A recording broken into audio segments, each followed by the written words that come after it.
So I accidentally climbed 250 LP in 3.5 hours playing a comp that does not need an emblem, does not require some stupid augment or any crazy requirement. You can also play this while contested, and this was good enough to go from like Master 0 LP all the way to Grandmaster.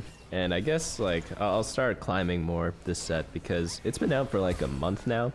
And I was able to play a ton the first 2 weeks, but then after that, I got busy with some stuff. But then yesterday, I got really sick. You could probably hear a little bit of my voice. I'm just sitting in bed all day bored. I want a game. So the only issue is that I don't want to just like play TFT and then hurt my head and all that. So I go onto League of Legends, I play some ARMs with some of my friends, and I get this DM. He was saying, I'm pretty sure you can just force Kalista to Chow right now. To be honest, I was itching to play TFT because I was watching some other people playing. They're pretty low rated, and my head was hurting from the decisions they were making. So even though I didn't want to play TFT because I didn't want my head to hurt, I also did want to bleach my eyes. So I was like, screw it. Let me try this Kalista comp and let's see what happens. Off topic, but the last time I listened to this guy, he told me to buy GameStop, so I did. I was like, whatever, and then I lost like everything. No wonder why his hedge fund laid him off recently. But looking at the comp, there's nothing inherently like that OP about it. I'm just gonna put in Kalista here and 5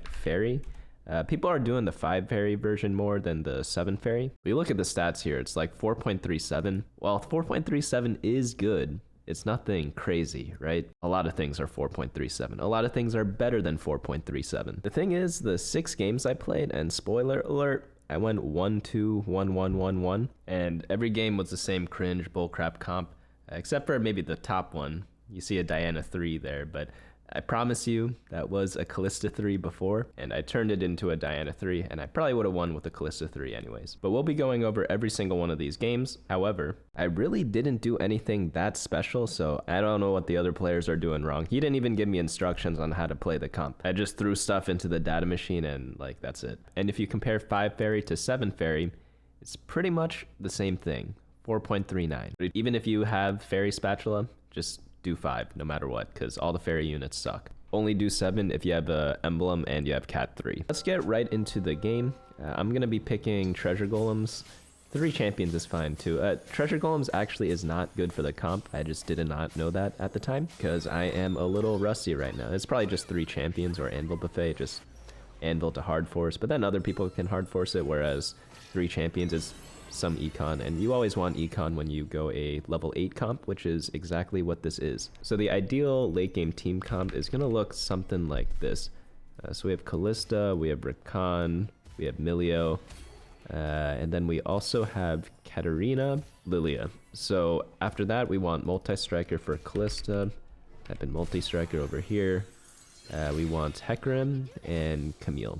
And the reason why we're placing everyone in the back like this is because we want to give this item, Stone Plate, to our Rakan, throw the Queen's items on people. What was it, like Crown on him, this on her, Rage Blade, Last Whisper, and lastly, like we have 1, 2, 3, 4, 5, 6, 7 units here. You just throw in Preservers at the end, so Zillion plus, what's it called, Morgana, and you are gonna be more than good to go. Kalista items, I'd probably just keep to these 2. Worst case, you do like Rage Blade plus damage item, and then you have Even Shroud on someone. But last item on Rakan's probably gonna be Warmog's the best. Redemption's also good. Any tank item will do though. Like Steadfast is fine, Crown Guard, Dragon Claw, like any tank item will do. But I'd say Stone Plate is the best. If you don't have Stone Plate, then frontline everyone. After that, try to get a Morello on your Morgana, and maybe like a Spear Shojin on your Milio. But this is pretty much it. You don't really change that much in the late game here. But what do we do about augments? So for that, we just data check. So I have the same filters active.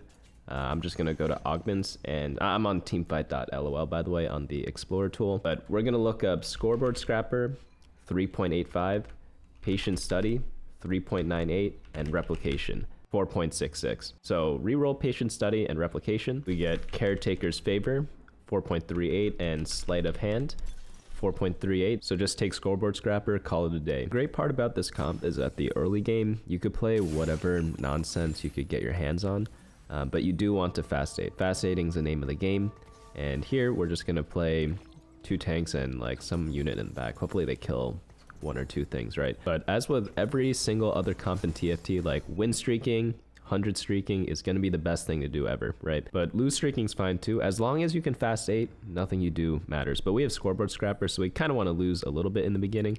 But we actually won the first round. I skipped the fight because I was doing my team planner, and my team planner happened to be wrong. Use this as your team planner. And this comp is so cringe, I never changed my team planner for the rest of the day. The only thing I would add is that you might want a Tristana or a Seraphine to get to 5 Faerie before Milio. But luckily we get placed in the bot 4 after that loss there, because again, you want to activate scoreboard scrapper as early as possible and as often as possible.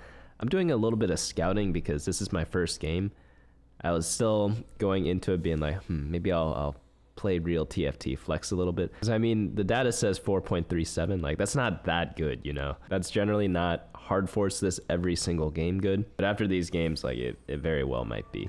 I'm gonna save the items because again, like these don't build any of the items that we looked at before, but you do want to slam all the other items. Like the worst component I would say is gonna be the sword. The only thing it really builds is Spirit Shojin on Milio, but you don't get Milio every game, and also it's not that important. You really just want to prioritize the 4 items you get for Kalista and for Rakan. You really don't care about any of the other units. Like, yeah, if you get 2-star Camille, 2-star Morgana, like, of course, yeah, you want to itemize them. But how many games are you going to get 2-star legendaries, you know? Not many. But let's just get a Rage Blade off this carousel. It could also be Last Whisper. I think the Rage Blade's mandatory because you could always build an Even Shroud to get the armor penetration, whereas there's not really a substitution for Rage Blade. So ideally in the early game, you want to be playing like Ashe as your multi-striker, Jax in the front line as well. That's a great Rage Blade holder in the early game. Another great one is going to be Tristana, who's also a Faerie, so you could do like blasters, but literally it doesn't matter who you pick. You just need someone to hold the items in the early game. I think in every game I played, I used like different users every single time. You don't really need to go for any set one. But I'm actually not going to slam items right now because of scoreboard scrapper.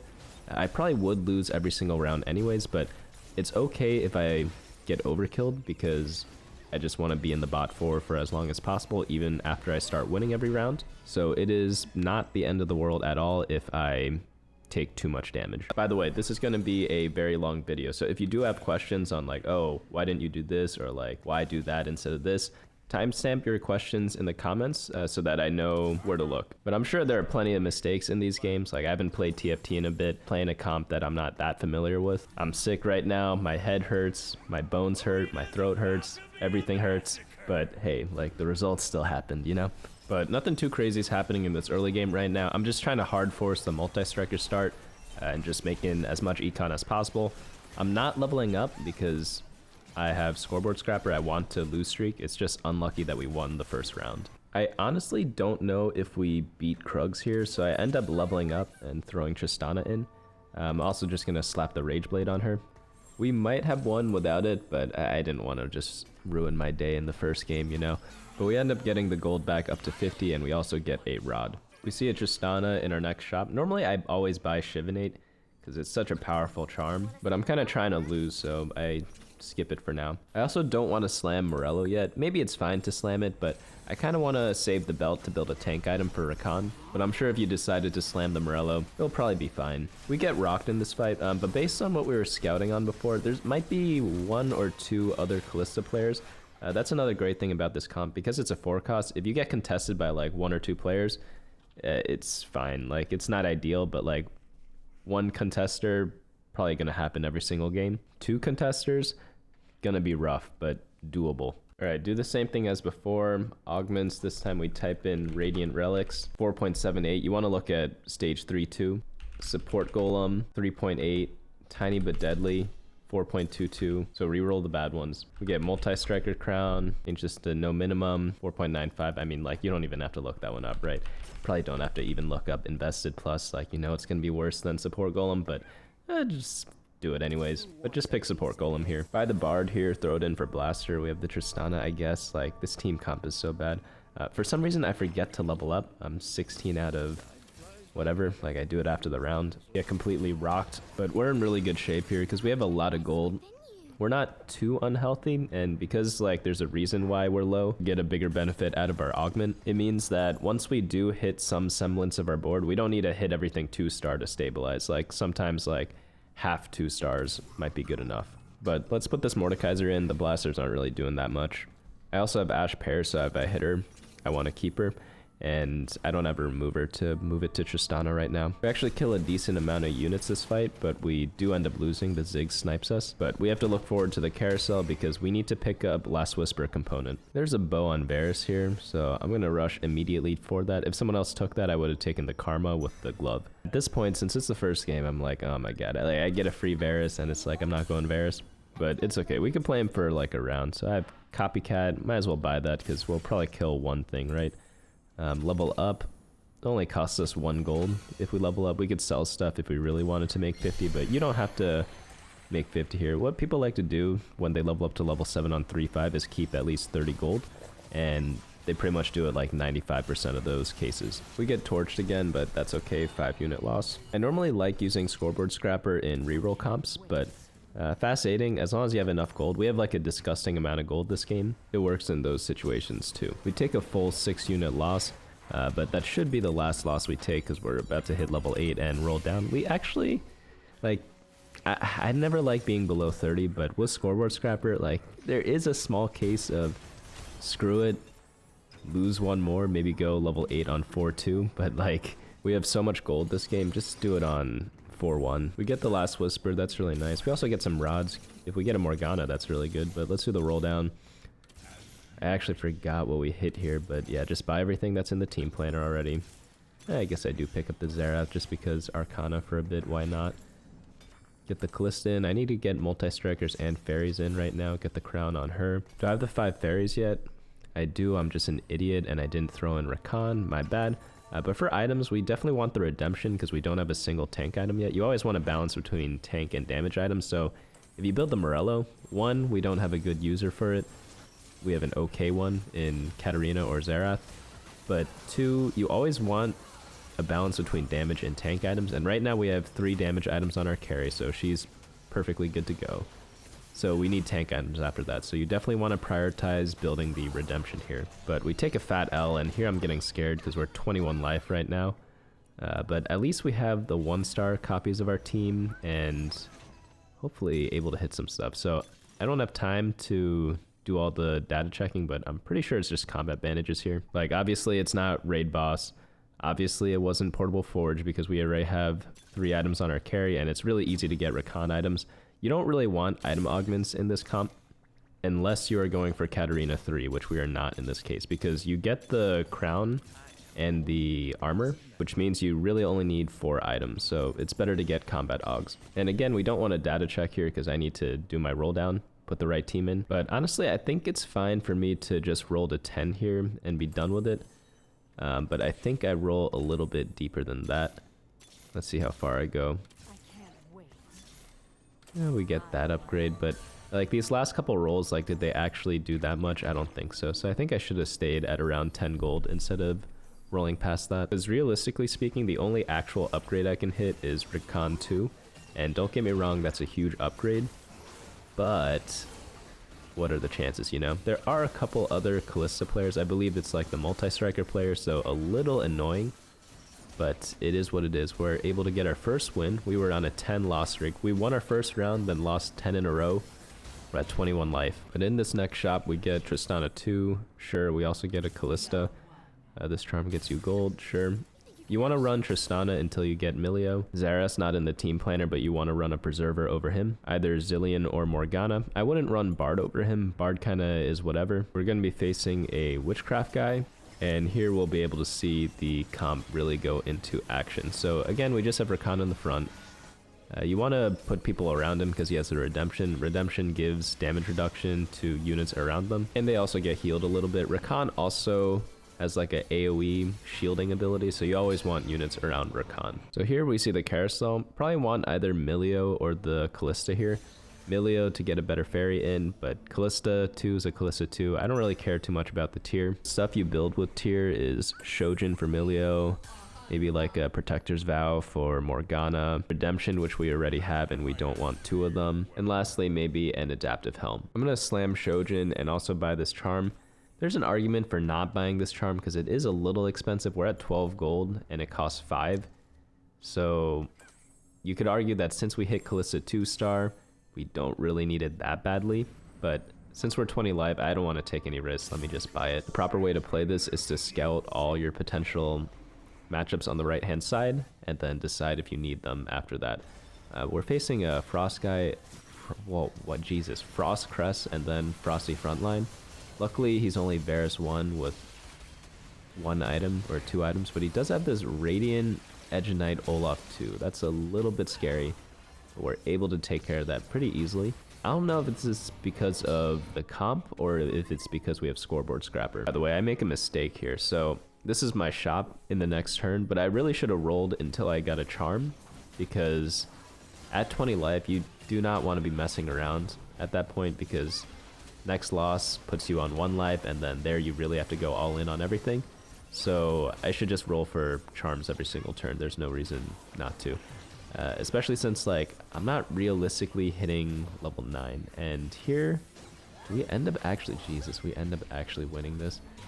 Crazy fight. We get a Zillion here, so that's pretty good. And we end up getting a sword, an anvil, 9 gold, and a reforger. So here, you could take that for econ, but it takes so long. What I need to do is roll down for recon. A lot of people wonder whether they should go level 8 or stay level 7. Also, let's reforge this because sword is useless. Bow also kind of sucks. Yeah, all these are kind of nasty.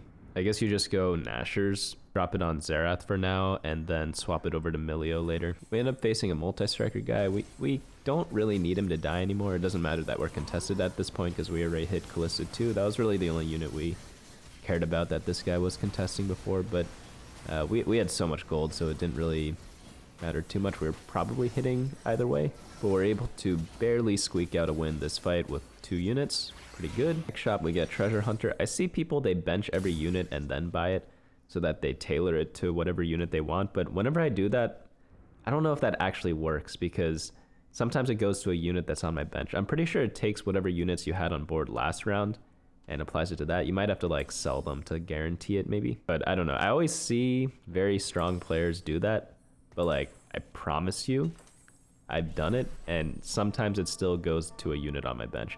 Also, yeah, let's swap the hat on over to Xerath. Katarina's useless as a 2-star without the crown item anyways from 7 Faerie, so just put the hat on Xerath. Also, Xerath is like one of the best units to have AP on because of the way he scales. He just has like one of the highest scaling AP abilities that I've seen in TFT. So yeah, just put any and all AP items you can on him. Like, some people want a Shojin on him, but I'm pretty sure the best build might be like triple hat or triple archangels. Okay, maybe not that far. Maybe jeweled gauntlet, double hat, or jeweled gauntlet, double archangel. So here we get judgment. That's very, very good. But as you can see, as soon as we hit our comp, we have not dropped a single round. We're on a 6-game win streak right now. Here is another Kalista player. You could say stuff like, oh, like you hit and other people didn't. But we had like so much gold, right? We probably had more gold than all the other players because we full loss streak, full econ the whole game, did not level up early. And turns out if you have more gold, it's gonna be easier to hit. That's just like the rule of life, you know? What we want from this carousel though, we desperately are in need of a tank item for Rakan, his 2nd or 3rd item, depending if you count the thing. I think probably Steadfast would be really good, or Warmogs. I just checked the data on my other monitor. It's 4.03 for Warmogs and 4.09 for Steadfast, so it's pretty much the same thing. You don't really care too much between those two. This charm's not bad. It just gives us +3 gold, and we also get a item remover. And if it gets us a Lilia 3, then sure, we might use it. I don't even know if it's worth it. But drop the Warmogs on Rakan. We have 85 gold, so let's level up. I probably should have leveled up earlier so I could roll and put a real unit in, but I'm a bit too low on time right now, so I end up holding off on that. Give me a break. It's my first game in like a week. I've been like watching streams and like looking at data and stuff, but whenever you take a break, you always come back and then like your roll downs are just so slow. It's hilarious. And I already do slow roll downs, even without a break, so it's like doubly bad for me because I'm a boomer. But we have a Rise 2, Radiant Nashers. Definitely a legit comp here. But as you can see from these fights, it's like for some reason we just win all of them. I can't even explain why or how to you. It's just a good comp. Keep in mind, we pretty much have like 3 wasted items because we have a Xerath 1-star with 3 items. Also, Nashor's is horrible on Xerath because it gives you attack speed after you cast for 5 seconds, I think it is, and they changed it so that it gives a lot less AP but a lot more attack speed. And during that time, Xerath does not make use of the item because he's casting his thing, and he doesn't benefit from the attack speed. By the way, in case you missed it, I made the same mistake as I did earlier in the game. I should have rolled for a charm, and for some reason I just forgot to do it again, but it didn't matter. We're pretty lucky here because this is the Radiant Edge Knight Olaf. It's got to be one of the best items on Olaf as a Radiant item. Last time we faced this player, he had a Varus 1, now he has a Varus 2, 3 items. But we also just won that one. Just gonna skip a few fights. We end up just winning every round ever since we started winning. We didn't upgrade our team that much. I did level up to level 10, but I threw in a 1-star Morgana. We end up getting a 1-star Milio, but no 2-star legendaries.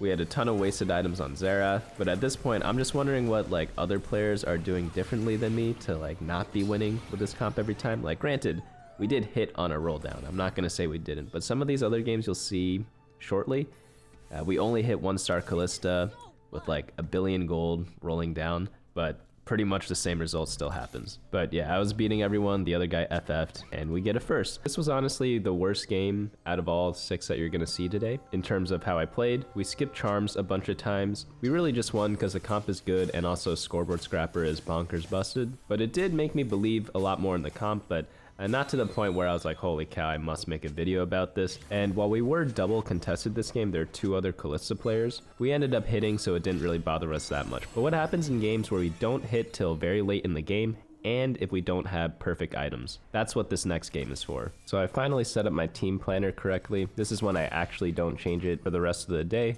For the portals, we have Champion Duplicator. Pretty good for us, honestly, because we just want to hit our 4 costs, and if we hit them for free, we could use it on a 5 cost. But here, I'm just gonna buy the Jax. Maybe we could do some sort of multi-striker start. We do get a bunch of gold, so I'm able to pick up the Seraphine pair. If we get fairies, we get them. I should actually sell the Warwick to pick up Poppy also, that's a mistake. But these items aren't looking so good, but let's take a look at the augments. Obviously not gonna take the Warrior Crown, category 5. That one's at a 4.61. Support cash is at a 4.56. I reroll. I also wasn't super convinced about the comp yet, so I leave Warrior Crest up because we honestly do have good warrior items. Transfiguration, 4.73. Escort Quest, 4.25. And we're not taking Heroic Grab Bag, obviously. Normally, you'd only take Escort Quest if you have upgrades, and we didn't have any at this point, but we get 2 here, which is nice. We did have a lot of pairs, but it's still better than any of the other options because Grab Bag is useless and Transfiguration, we don't need the extra items from this. I do make a mistake here because I'm trying to do my turn and I run out of time. I need to move my target dummy to the back row. So I miss a turn of Escort Quest for free here. Kind of sucks, but I'm just going to slam this Adaptive Helm. It's a perfectly fine item for a tank or for a backliner. And because we don't really need the tier or the Negatron, like yeah, you could use it for redemption or the stone plate, just slamming any item, especially when you do have Escort Quest, is good enough. And when you really only need 4 items for this comp and you normally get around 6 every single game, it's really not the end of the world if you waste 1 or 2 of them. What is wasteful is not getting my Escort Quests. And I fixed that now, obviously, but it really does suck to lose the first turn of it because that is the most important turn. Had I gotten it, I could level up here and be even stronger. But the person I'm facing is super weak, so we get a free win here. He is going press the attack multi-strikers. I'm doing my scouting around right now, see who else is contesting me. Seems like the multi-striker guy definitely will, and maybe one other guy. But we get our Escort Quest thing. Let's buy some units. We get another Caston and a Zillion. And here, I normally would level up. Instead of playing like a monkey on autopilot, I do this thing called scouting. And I look at all my matchups. No items there on this person. No items. And no items. And no items and level 3. And this person is all 1-star. So I don't actually need to level up to beat all these players, so I'll just stay at the level I'm at right now. Face a scoreboard scrapper guy, 3 units. He's pretty much open forting. We get the free plus 3 gold there. So here I definitely want a bow. I am last pick though, so most likely not going to happen, especially since even though there are 2 bows that are on 3 cost units, I think 3 players wanted one. The other multi-striker player definitely wants to take it. So let's just grab a tank item. I'm going to grab the Chain Vest. It also gives us a Caston 2-star. Unlucky, a new Caston shows up in our shop. And here I just drop in the Zillion, we get Chrono. I do a quick little scout again, see my opponents, nothing too threatening. But I will reposition a little bit just in case, but he's all 1-star, so there's no chance we don't proc the escort quest here. We've gotten 9 gold from this so far. It should be 12, honestly, but we messed up the first turn. Our next shop has nothing that we really care about, so we just skip to the next fight. I would maybe slam Crown Guard if it really warranted it, because the escort gold is that important. Even if I do want the Rage Blade pretty badly, because 3 gold is an extremely high amount, especially in the early game. We're able to get a solid 5 win streak in the early game, and then I also use the item remover here because we get a new one after every neutral round, but these items are awful. I'm gonna reforge the sword. Normally I wait to reforge and do it a bit later if I'm truly playing real TFT, because normally like most items are pretty good to make, and I would just pivot to a different comp in most cases, especially since I build an adaptive helm. It's in the name, it's called adaptive helm, so you can adapt with it, but I was just giga forcing here. But normally you'd save the reforger and just like go a different comp, but luckily we get the Rage Blade. That's really solid. Not that great for us right now, but obviously good for us later on. And this is what I'm talking about. I benched some units, but the Suspicious Trenchcoat from the charm still went on my Zillion, which was on my bench.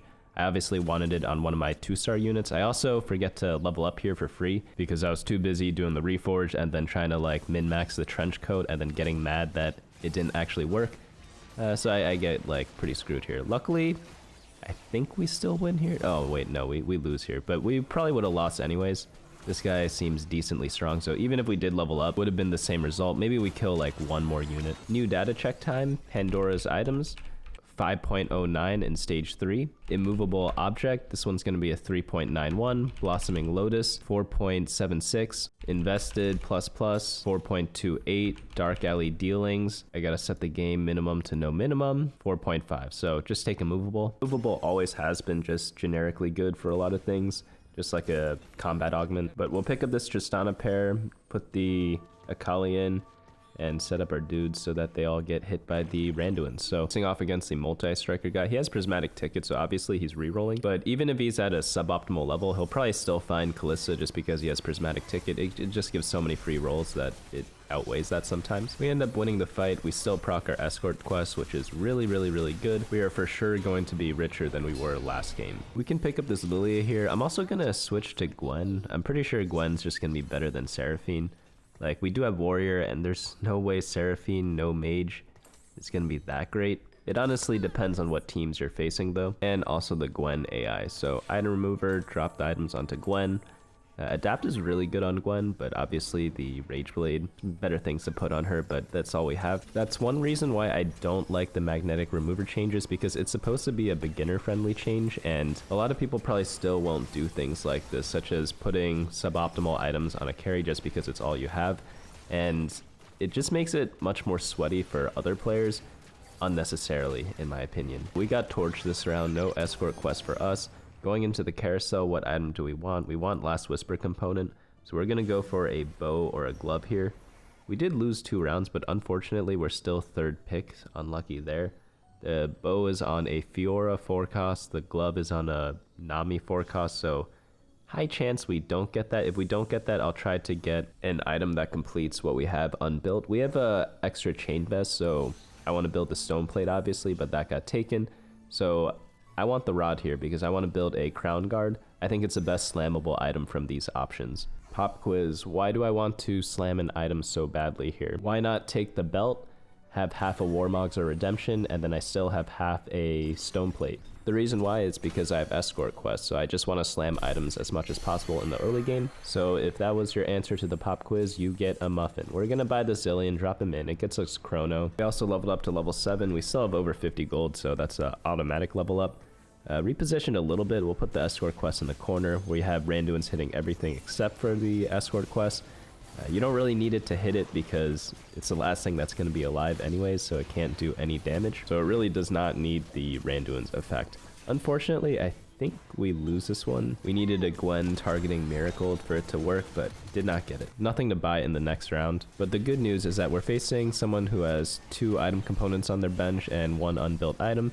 So they don't have too much power, and I think this is where an example of item slamming really comes in handy. Maybe we would have won regardless, but slamming the Crown Guard definitely did help. And since we needed to kind of guarantee the win for the escort quest, I'd take the Crown Guard over half a Warmogs and half a Stone Plate any day of the week because I get the +3 gold. We hit a Rakan here, which is nice. Look at all our gold. We're going to level up level 8 4-1 here. Normally when you fast 8, you do it whenever you have like 30 to 50 gold to roll down with after you level up. Typically that happens 4-1 or 4-2, but whenever it happens first, you do it. It also depends on your health a little bit. The lower health you are, the earlier you have to do the roll down. Gonna skip the Tristana there because she's not that important. We get the Milio. Take the Treasure Hunter here, good enough. We get another shop slot. We're really just looking for Kalista 1. We already have the Rakan 1. This Milio is super, super clutch.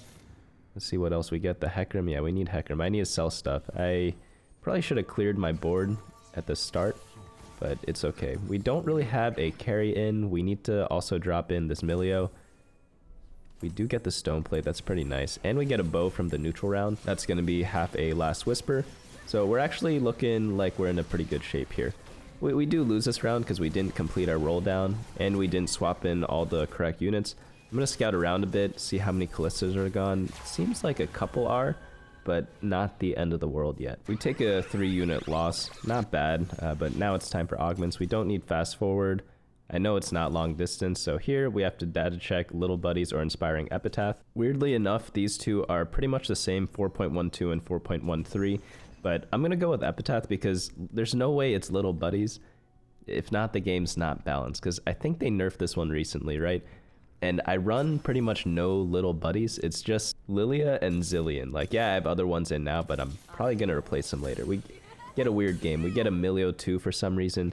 It is the worst 2-star legendary in the game, but it is still a 2-star legendary. To be real though, I would trade this for a 1-star Kalista any day of the week. I go a little monkey mode here. I roll all the way to a hard 0 trying to find a 1-star Kalista. Does not happen. We do get another Rakan though, but I have to sell the Tristana to get it.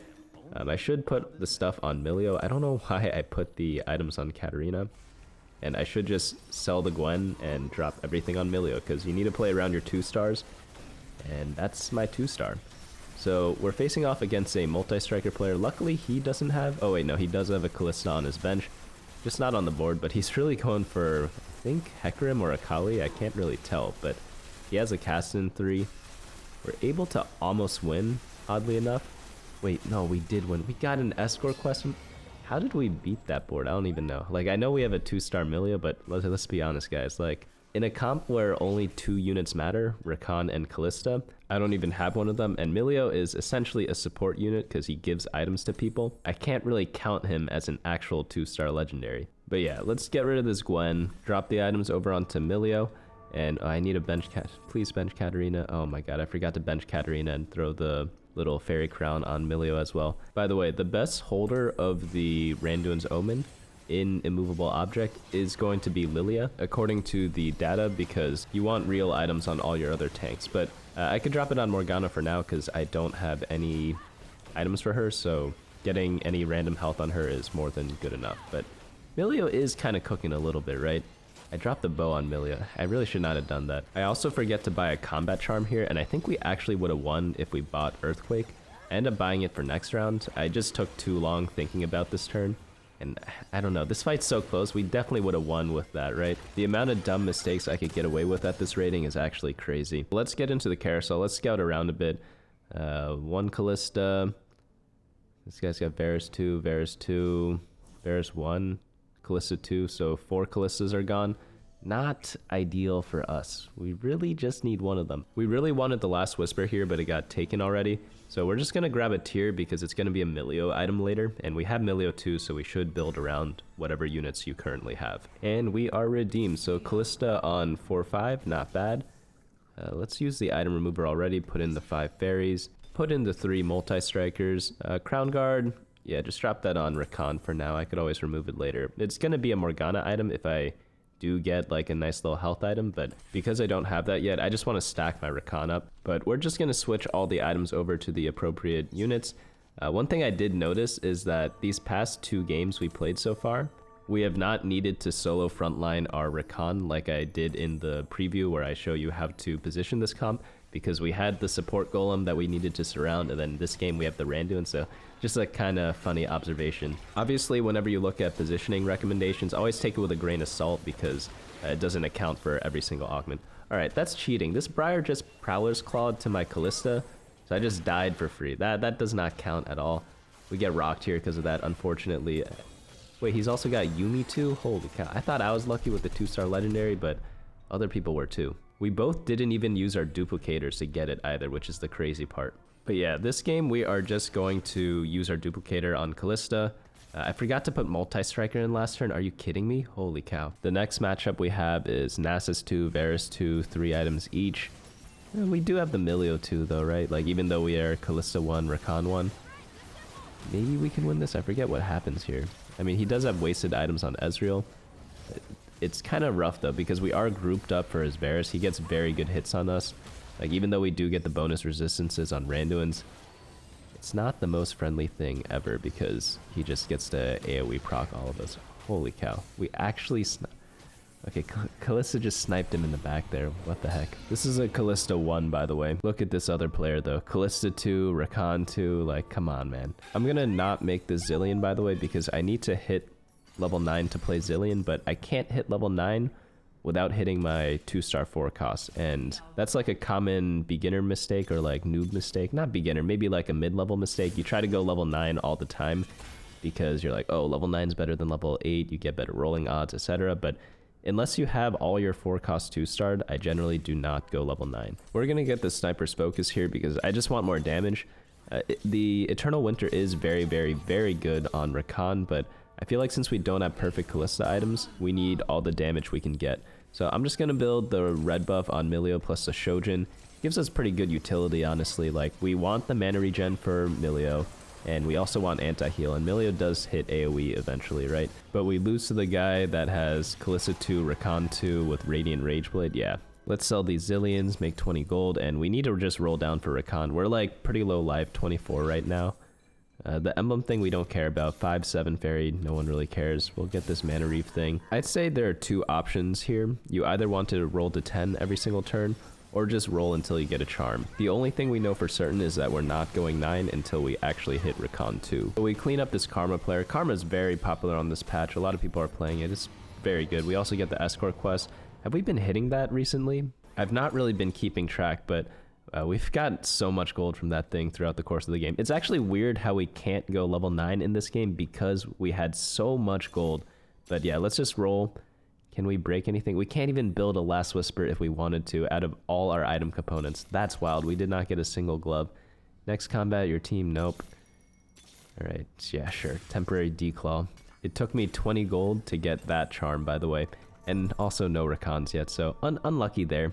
Luckily, the guy we're facing is pretty weak. It's the Varus guy. While he does have Emilio too, it doesn't really fit his comp, and most of his other stuff is just 1-star, so we are able to clean this one up. It's a bit greedy that they haven't used their duplicator on Nasus yet, but I guess if they do get like a 2-star Smolder or Briar, it could be like a very high payout. So on this carousel, the fairy thing got taken. I think we just want tank item here, so I grabbed the redemption. Keep in mind, just because I say the emblem isn't required, it doesn't mean it's not good. If you have an emblem, you could replace Lilia, so you could literally run like a Diana instead of her, you know? It's like, it is an upgrade, it's just not a crucial upgrade. But of course, some other fairy player took it. But to continue my point about championing duplicators, you don't want to greed them in most cases. You definitely want to use them on 4 costs a lot of the time, unless you randomly get some crucial 5 cost unit, or if you have like a ton of HP, you already hit all your upgrades and you are able to greed it. But if you ever run low because you greeded it, and then you just use it on a 4 cost anyways later on, like it always just feels so bad when that happens, right? So I generally just like, did this guy take the fairy? He's not even a fairy player and he took the fairy. That's pretty cringe, not gonna lie, not gonna lie. Okay, whatever. It's the shapeshifter guy. Don't tell me we lose to this right after he takes our thing, right? I can't tell who's winning this. The Smolder looks like it should be doing more, but for some reason my 1-star Rakan refuses to die. How is my 1-star Rakan this tanky? Jesus. Okay, I guess we win that and we even get escort quest and we knock him out exact damage. That is some justice there. I roll for a charm here, we get CC immunity, which actually is pretty good. It is a Chrono guy, Karma 2, Camille 2, and we get really lucky. Our QSS lasted until the time stop, so his time stop just didn't work on us. So we just got to keep attacking and playing as if his Chrono trade didn't even matter. We also get really lucky. Our Morgana steals a Rakan, which gives us a Rakan too. So this is like the luckiest fight of our life. Probably decided the game for us right here. Get the Rakan too, and we just like completely countered his comp for no reason. Here I'm down to just get an extra tank item. Normally when I build Morgana, I like having her, if she's 1-star, I build her tank. If she's 2-star, I build her AP. And this game I have her 1-star. Also, I used my item remover before the round, and now I could use both of them in case I want to move anything even more. Like, for example, if I get a third item, I want to remove the Randuins off of Morgana. But yeah, we just get the charm there, we level up, drop in a Zillion. It's really all we could do to improve our team. We can't really roll for anything too crazy. Face off against a Ghost of a mirror matchup, so we should be able to win because Ghosts are a little bit weaker, but he does have the Radiant Rage Blade and was beating us before. Also Scoreboard Scrapper the whole game probably helped a little bit too. As we all know, that augment is pretty broken. We have 1 econ augment, 2 combat augments. They have 3 combat augments, so it's not always so simple, but a Ghost is a Ghost. They're always just a little bit weaker than regular boards. But we are top 3 now, very nice stuff. We should always be rolling for charms every single turn. Not that one.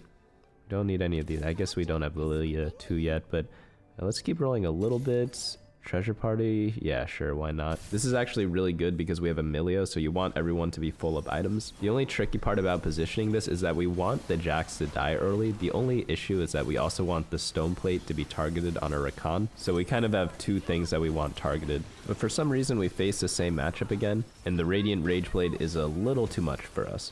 Have no fear though, we're gonna hit our big power spike of Lilia 2. Let's roll down. Does armor help against this guy?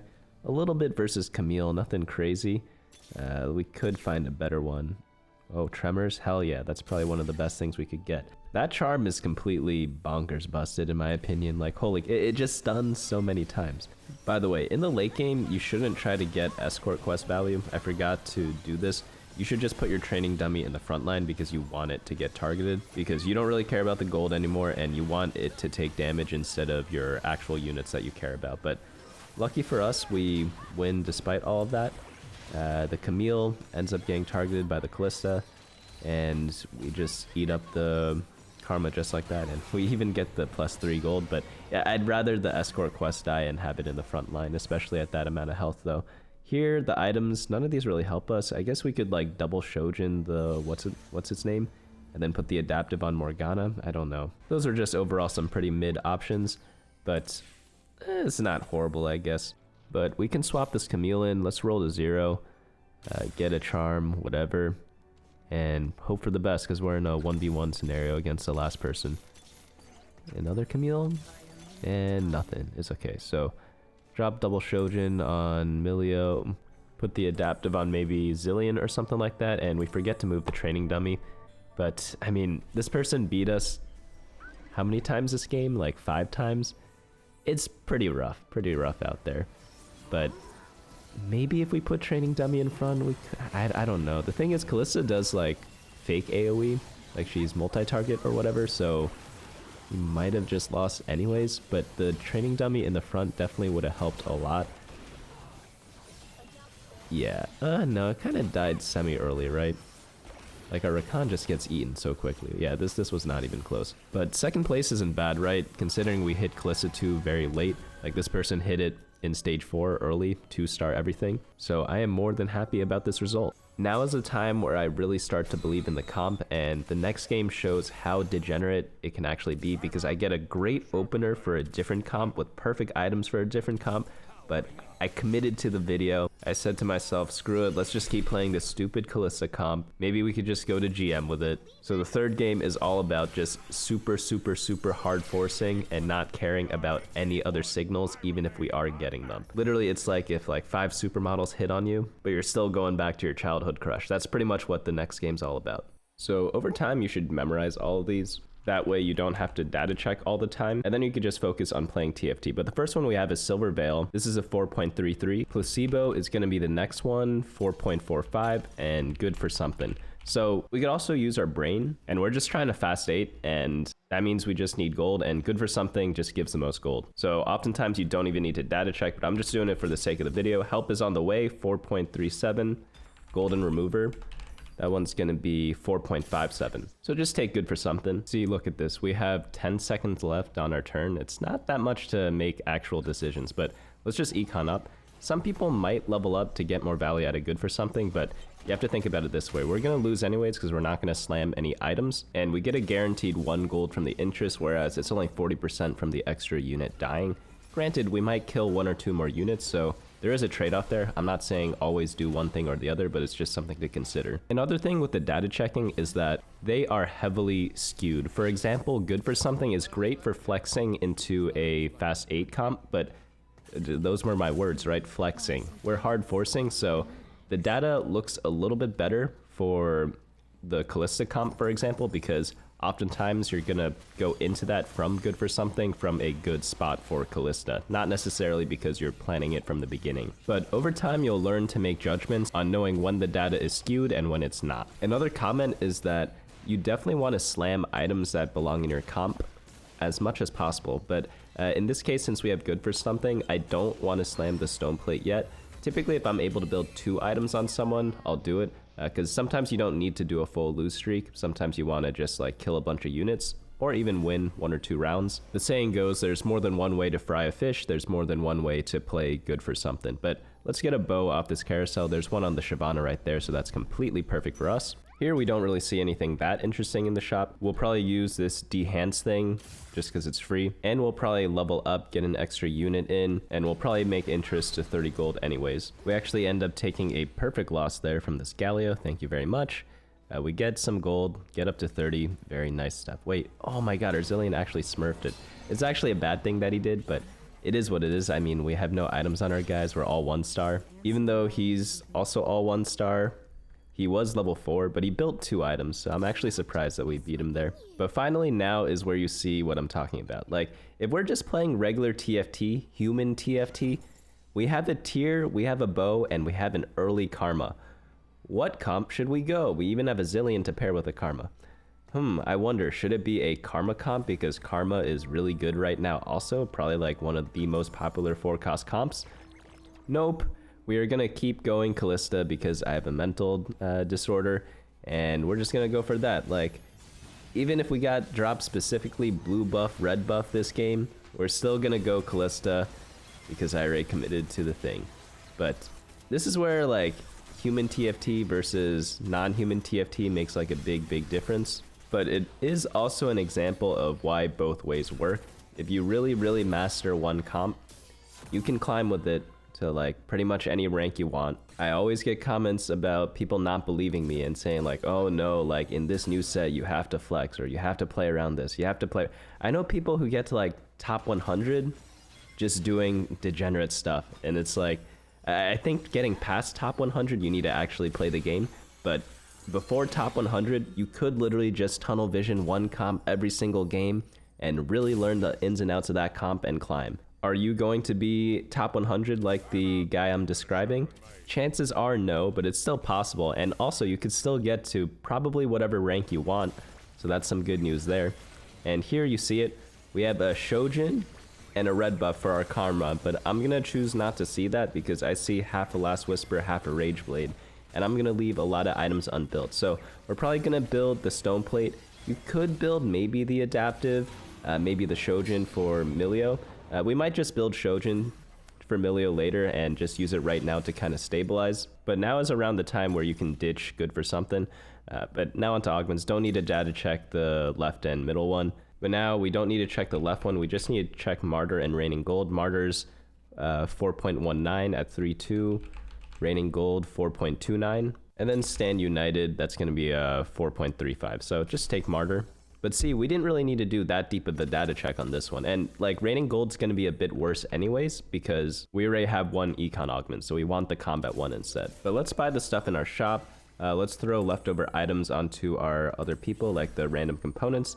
And once the round starts, let's do a bit of a scouting session. So we're looking for Rage Blades. No one has one so far. And I see a lot of like Ionic Sparks, maybe some Bruiser items, so we might be uncontested this game. I forget if we were. But it makes up for the past 2 games because we were triple contested our first game and then double contested our last game. And being uncontested, you know, it's nice. We still take a loss here, but that's okay. We actually are super rich every single game we played so far. And I won't lie, that definitely helps out whenever you're trying to do a fast 8. We get 3 cast-ins here. I don't think we actually want this though. We're not really running multi-strikers. You could argue an upgrade's an upgrade, but it's also giving us like 0 synergies here. Even though like our units aren't that synergistic, I don't think it'll do that much. I mean, it might save us a couple of life, but I think the gold might be a little bit more important here. On the carousel, what do we want? We probably want to finish off the Rage Blade, but someone took the rod right away. Holy cow. Really unlucky. I guess we go for Last Whisper. At least it's on the 4-cost Tarek. We for sure want to take Shivanate here. Level up as well because we'll have around 40 gold after we do so. I probably should have picked up the Tristana here, but I don't do it. And unfortunately, we do get torched in this fight. Like, for some reason, we just don't kill anything. His team is not even that strong. He has upgrades, 3 upgrades, but they're all 1-cost units, right? I know we don't have many upgrades either. I just figured we wouldn't get, what was it? Are we going to get 6-0'd? It must be the Combat Caster that's really helping them out. It was only a 4-0. I just thought, like, it would be a little closer, that's all. We do get a Rise in this shop. If we had the Rage Blade already, he'd be such a great user. He might be better with the Shojin. I'm not really too sure, but like later on he would be a better item holder. It doesn't matter too much because we are going to level up to level 8 on 4-1 anyway, so this is the last round we're playing this board. So switch him, don't switch him, probably doesn't make that much of a difference because if we don't get Kalista on 4-1, we're pretty screwed, you know? But we're uncontested this game, so we should be able to hit. So I'm just gonna hard slam the items here, and that's where like the real subhuman behavior starts. Right, that person that we're facing has a Rage Blade, but he had a Static Shiv on his Rise. The other people are going Witchcraft, so yeah, it is uncontested. I was just checking on the people who I thought had a small % chance of contesting us. But we take a 3-unit loss here. We're going to be at 46 life, more than serviceable. From these neutrals, we get a tier, some gold, some champions. We get 2 Hecrims, which is really nice. And we also get a... Oh my god, okay, not great for our items. But we also have gold subscription, so yeah, definitely just level up here. That costs 0, so it's a free gold, whatever. Do our roll down. Rakan, good. Hecarim 2, great. Oh my god, we have Karma and Yuumi there. So unfortunate. Yuumi for Rise, and then Karma for, like, if we were to play Karma before. Let's see what we get. We're going down, but we get our Kalista, so... Screw it, sell this Rise. If we hit the Rise too, I might have just played it for a little bit. Why not? But not the best roll down because we only rolled down to 30 gold. We had like so much gold to like kind of deal with, but I should be a little faster. There isn't that much time on that turn. But yeah, let's slam a Shojin on someone else. We'll just put one on maybe Zillion, one on Milio later on. But for now, we could just put one of the Shojins on Kalista because we have item removers. And that's one thing you probably should be taking advantage of in this new patch. If they do ever change it, you'll know by going over to my YouTube channel. I'll have every single patch notes reviewed by yours truly. So if they do change anything, you would be one of the first people to know. But right now, we don't really have time to data check. So I'm just gonna click through these. Pretty simple stuff. You don't really want the right or the left one. Invested isn't that great though. However, you could just use it as plus 45 gold sometimes if you're really desperate, which we would be in this situation because we really just need to hit our team. But Bulwark is 4.89 and Tiny But Deadly is 4.44. So we're going to go with Tiny But Deadly. Don't need to check the middle ones. So this pick is pretty simple, but I should have picked it much faster than I did because I still need to complete my roll down. I was too slow last turn and I need to keep going here. Luckily, we won the last round, so it's not as punishing, but like... We had the wrong... Like, we still had Jason with all our items, right? That's pretty pathetic.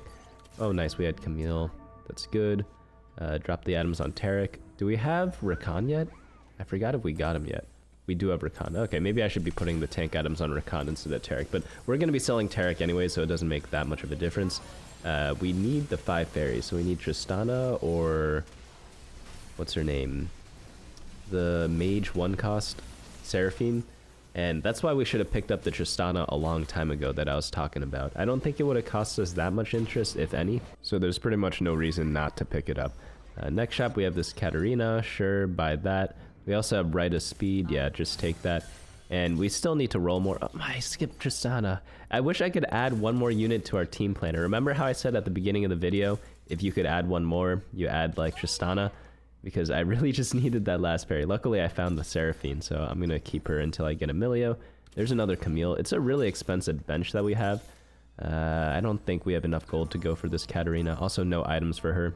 But I'm not putting in Lilia 1-star and Seraphine 1-star over Tarek and 2-star Bard yet, because I don't think they have that big of an impact considering we only have one tank item for our Rakan, and we don't have like great items on our Kalista yet. The other two units, they might perform a little bit better. Like whenever you add in 2 1-star 1-cost units, like you're never that happy about it. They better like change the entire world, you know? But I don't think they do that in this scenario. I could be wrong, but we end up winning these rounds anyways, barely, so that's really nice. On this carousel, we need the Rage Blade no matter what. Lucky, but unlucky, because it's on a 1-cost unit. So we get the item guaranteed, but we have no gold. Next shop, we get another Tarek. We get the Tinker thing. Sure, just take it, whatever. Item remove that, build the Rage Blade on what's her name. Put all the items back on her. Here, maybe you could consider swapping in the 5 fairy. It is a pretty sizable buff because I do get an extra item, but it's not like a amazing item per se. Just because like we lose one of our only 2 stars, you know, so it's like at what cost, you know? But I ended up doing it. Let's swap the items over onto people. We could just drop both of them onto Zillion. Like no point putting one on Seraphine. Maybe you could put one on Katarina, but Katarina doesn't really use Shojin that well because she gets resets anyways to cast a lot.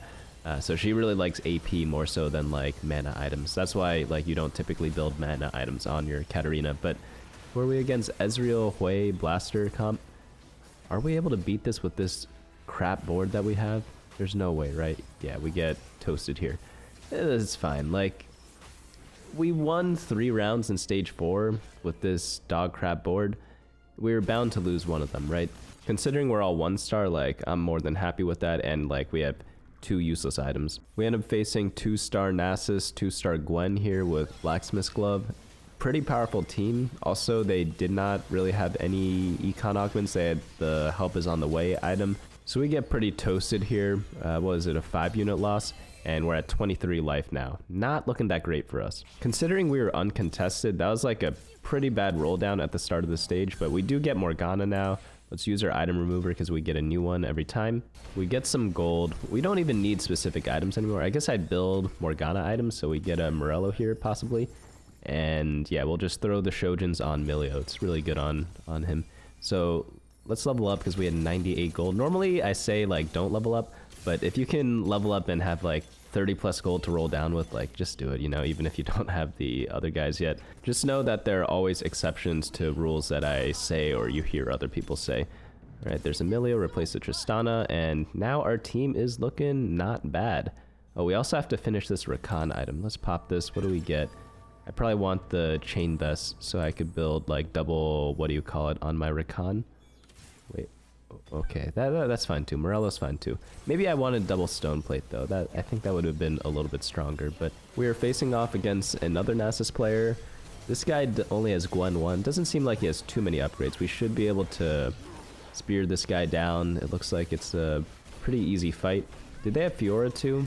Maybe that. The one thing we do have going for us is that we have a lot of legendary units both on our board and on our bench, so eventually we will get something good. We also have a lot of pairs now and we're 23 life, so we probably want to roll down every single turn. Alright, I also frontline my Morgana.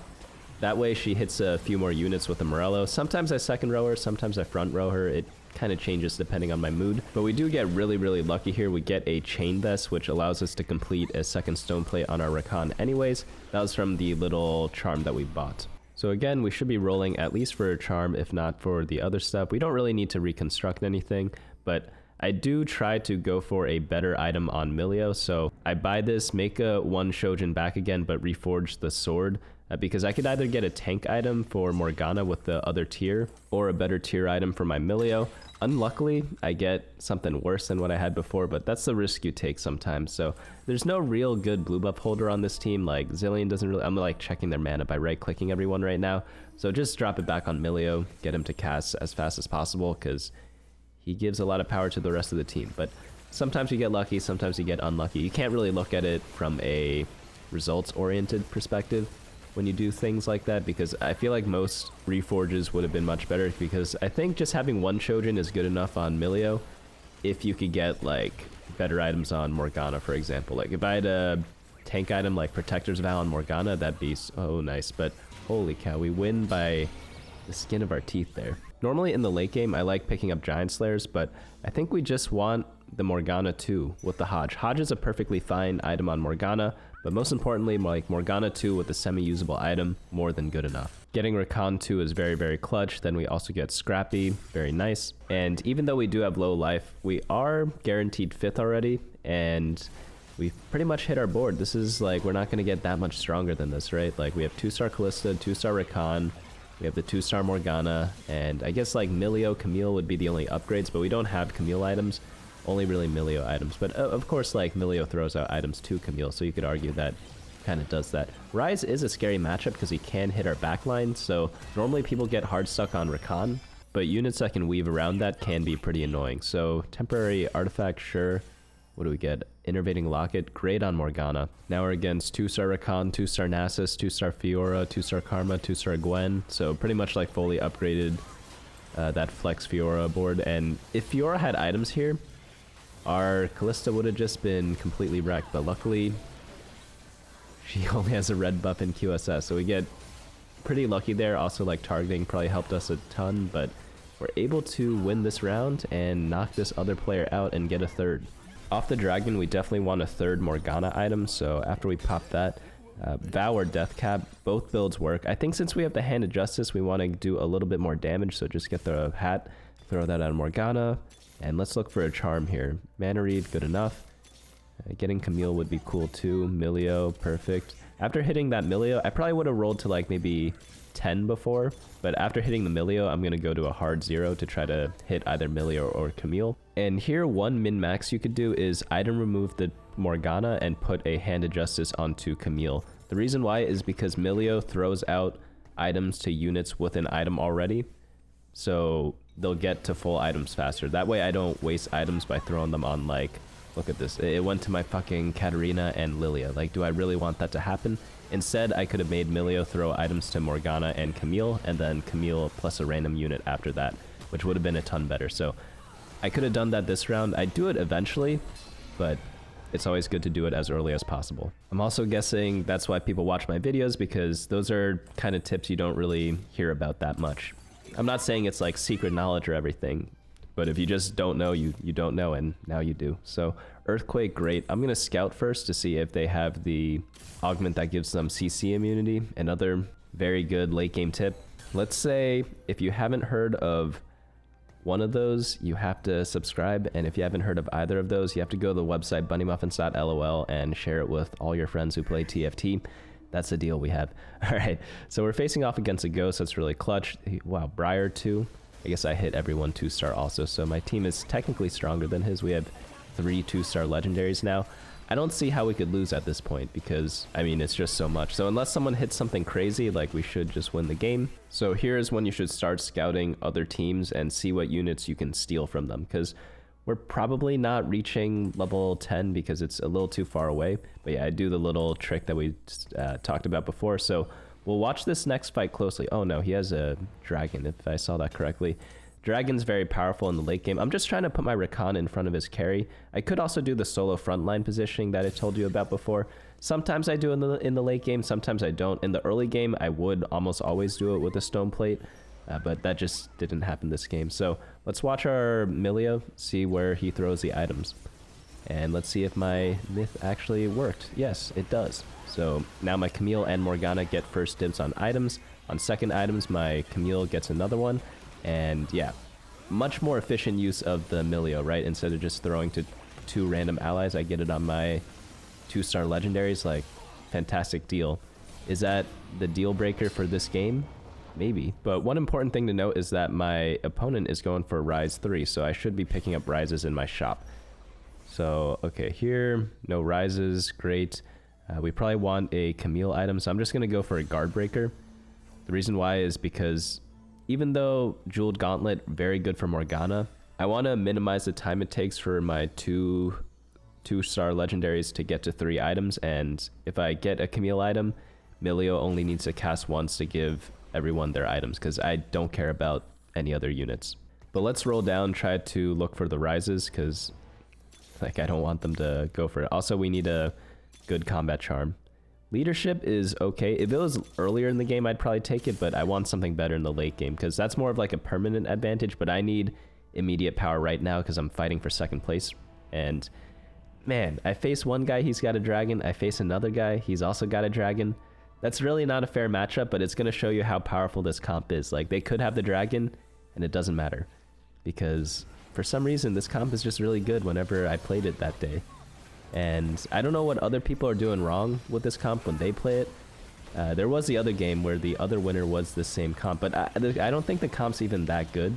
I'm gonna be honest with you guys, because I've watched other people play, I've watched other people who are much better than me play, and like, they're playing all sorts of other different comps, and it's like, yeah, they do play this comp, and when they do play it, it's good as well, but like, other comps beat this. Like, I've seen it before, but I feel like this comp does play very linearly, which is good for people who don't want to like super complicate things and want to climb a little bit. So I'm gonna wait before buying Tremors, because I don't want them to get the crowd control immunity augment, so I wait for them to pick first and then I pick mine. They get Desperate Plea, which is actually pretty annoying because we can't kill them quite yet. But I'm just gonna move around, make sure my Rakan's in front of them, but I am too slow. So my Rakan's on the wrong side, my Kalista's on the wrong side, because I do not want to be on the same side as his Rise. Surely we lose this one, right? Well, I guess Tremors is pretty OP, so maybe we don't. That is a Briar 2 also. The Rise is pretty scary. Yeah, it didn't matter that our Rakan was wrong side, and Rise ends up not sniping our Kalista hard enough, so we end up winning the game just like that. Actually, no, I forgot. Desperate Plea makes it so that he takes like no damage. And it's only bad because he is going for Rise 3. That's why I bought the 4 costs and sold them to put them back in the pool in case he's rolling. And that is the only way I lose. I do make a pretty big mistake here. I leveled up when I have no one to put in. Actually, there was Bard, but I skipped over it because I'm a dum-dum. But I really should have just rolled to deny the Rise 3, because that's one of the crazy, like, come on, like, I'm not even gonna put a unit in. I just wasted all my gold. So a bit of a spaghetti mistake, but it's not exactly the end of the world. Let's just scout, and we want our what's her name away on the other side and our Rakan in front of them. We only get one of them done, but it's good enough. And we get the stun at the start. It's not the same one as we had before where it keeps stunning them. This one only does it once. He had pretty much no gold, so he was not able to get Rise 3. And we are able to collect a quick dub off of this game. So we are now, what is it, 1, 2, and 1 in the first 3 games. Not too bad at all, especially considering this game was like Giga Hardforce, like we completely skipped Karma. It's pretty degenerate. In this next game though, we'll finally put the question up to the test. Which version of Kalista is better, 5 or 7? We're gonna face off against another player who is Fairy Emblem at the start of the game and decides to go deep into fairies. And what are we gonna do? We're gonna play the same exact thing and not even change our team planner, because that's what this video is all about, right? All right, so we get a couple of champions, we get a chain vest. We're gonna pop the support item a little bit later because we don't quite need to do it yet. We get a free upgrade of Elise here in our shop. We also have one on our bench, but that is more than welcome. Probably pick up the Lilia, but we don't have to play Lilia at the start of the game. You have to keep that in mind, because I actually don't think there has been a game yet that we've done like a Lilia plus Poppy frontline and some random stuff in the back. It's not that it's not good, it's just that you don't need it if you don't hit it, and we haven't been hitting it. But we actually get a ton of upgrades here. We get Warwick as well, and then from these neutrals we get a Galio and a Negatron. But back to the augments, we have Dragon Spirit. This one is 4.55. Combat Bandages, this one is going to be a 4.18. And then Unified Resistance, we have 4.31. Next we see Pandora's Items. That one's is going to be a 4.40, and we have Built Different, we don't need to look that one up, and Three's Company, 4.33. But do you remember what I said about stats before? Sometimes they don't matter. If I'm hard forcing a comp, I'm going to take Pandora's Items. So that's why even though Combat Bandages was a lot better, I'm still going to take Pandora's here because I'm just hard forcing. I do make the mistake of forgetting to use it the first turn because I am just a dum-dum, but we get Virtue of the Martyr here. Any like random healing one I think will do fine. You could argue like Zeke's is a bit better, but the thing is we don't have that many people in the back line, so I don't think it'd buff up too many people. Actually, I think like a Locket might be the best, maybe an Aegis or something like that, or the Spite thing that we had before. That one's probably pretty good too. But yeah, I should slam the Stone Plate for sure, but I should also save this bow here, just drop it on my Ashe. I honestly don't know why I didn't, because I just forgot about Pandora's items, even though I took it. I'm gonna switch up my tanks here. I'm gonna go to the Vanguards, just because you could sometimes get like the Vanguard Blaster combo with Rumble. Meanwhile, Shapeshifter tanks don't quite synergize as well with this type of items that we want. We do want to make interest here. Even if we lose, we'll probably have to sell off the Jax and the Lilia. The reason why I want to sell off the Jax pair and not the Ashe is because I want to play around multi-strikers, and Ashe is going to be my main item holder for now. Meanwhile, the Lilia I could always get later. As we saw in all the other games we played so far, she's not the most important unit. And while I do want Jax too, he just isn't worth the 1 gold. But we're losing quite a bit of life in these first couple rounds, which is not ideal. Normally when you fast 8, you want to be win streaking, but it is what it is. We get a new Lilia, we get a Last Whisper, we'll just go ahead and slam that.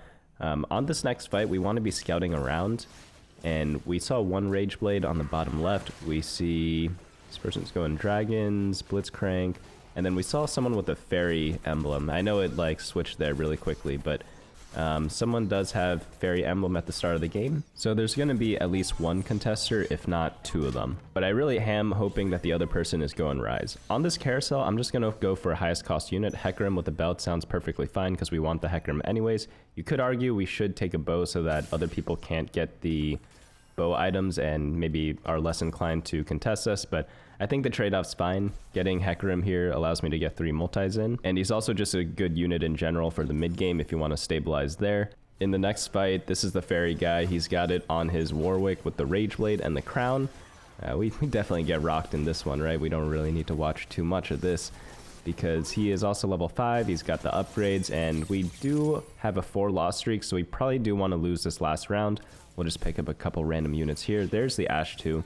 You could argue we should wait on completing that, and I would probably agree with you in hindsight. Actually, no. The correct play is to scout around first and then see who is strong and who is weak. And hopefully, if they are all strong, we could just buy the upgrade. And if they're all weak, maybe we wait and buy the Ashe afterwards. But I should be scouting. I decided not to for some reason, but that's something that we should be trying to do a little more often.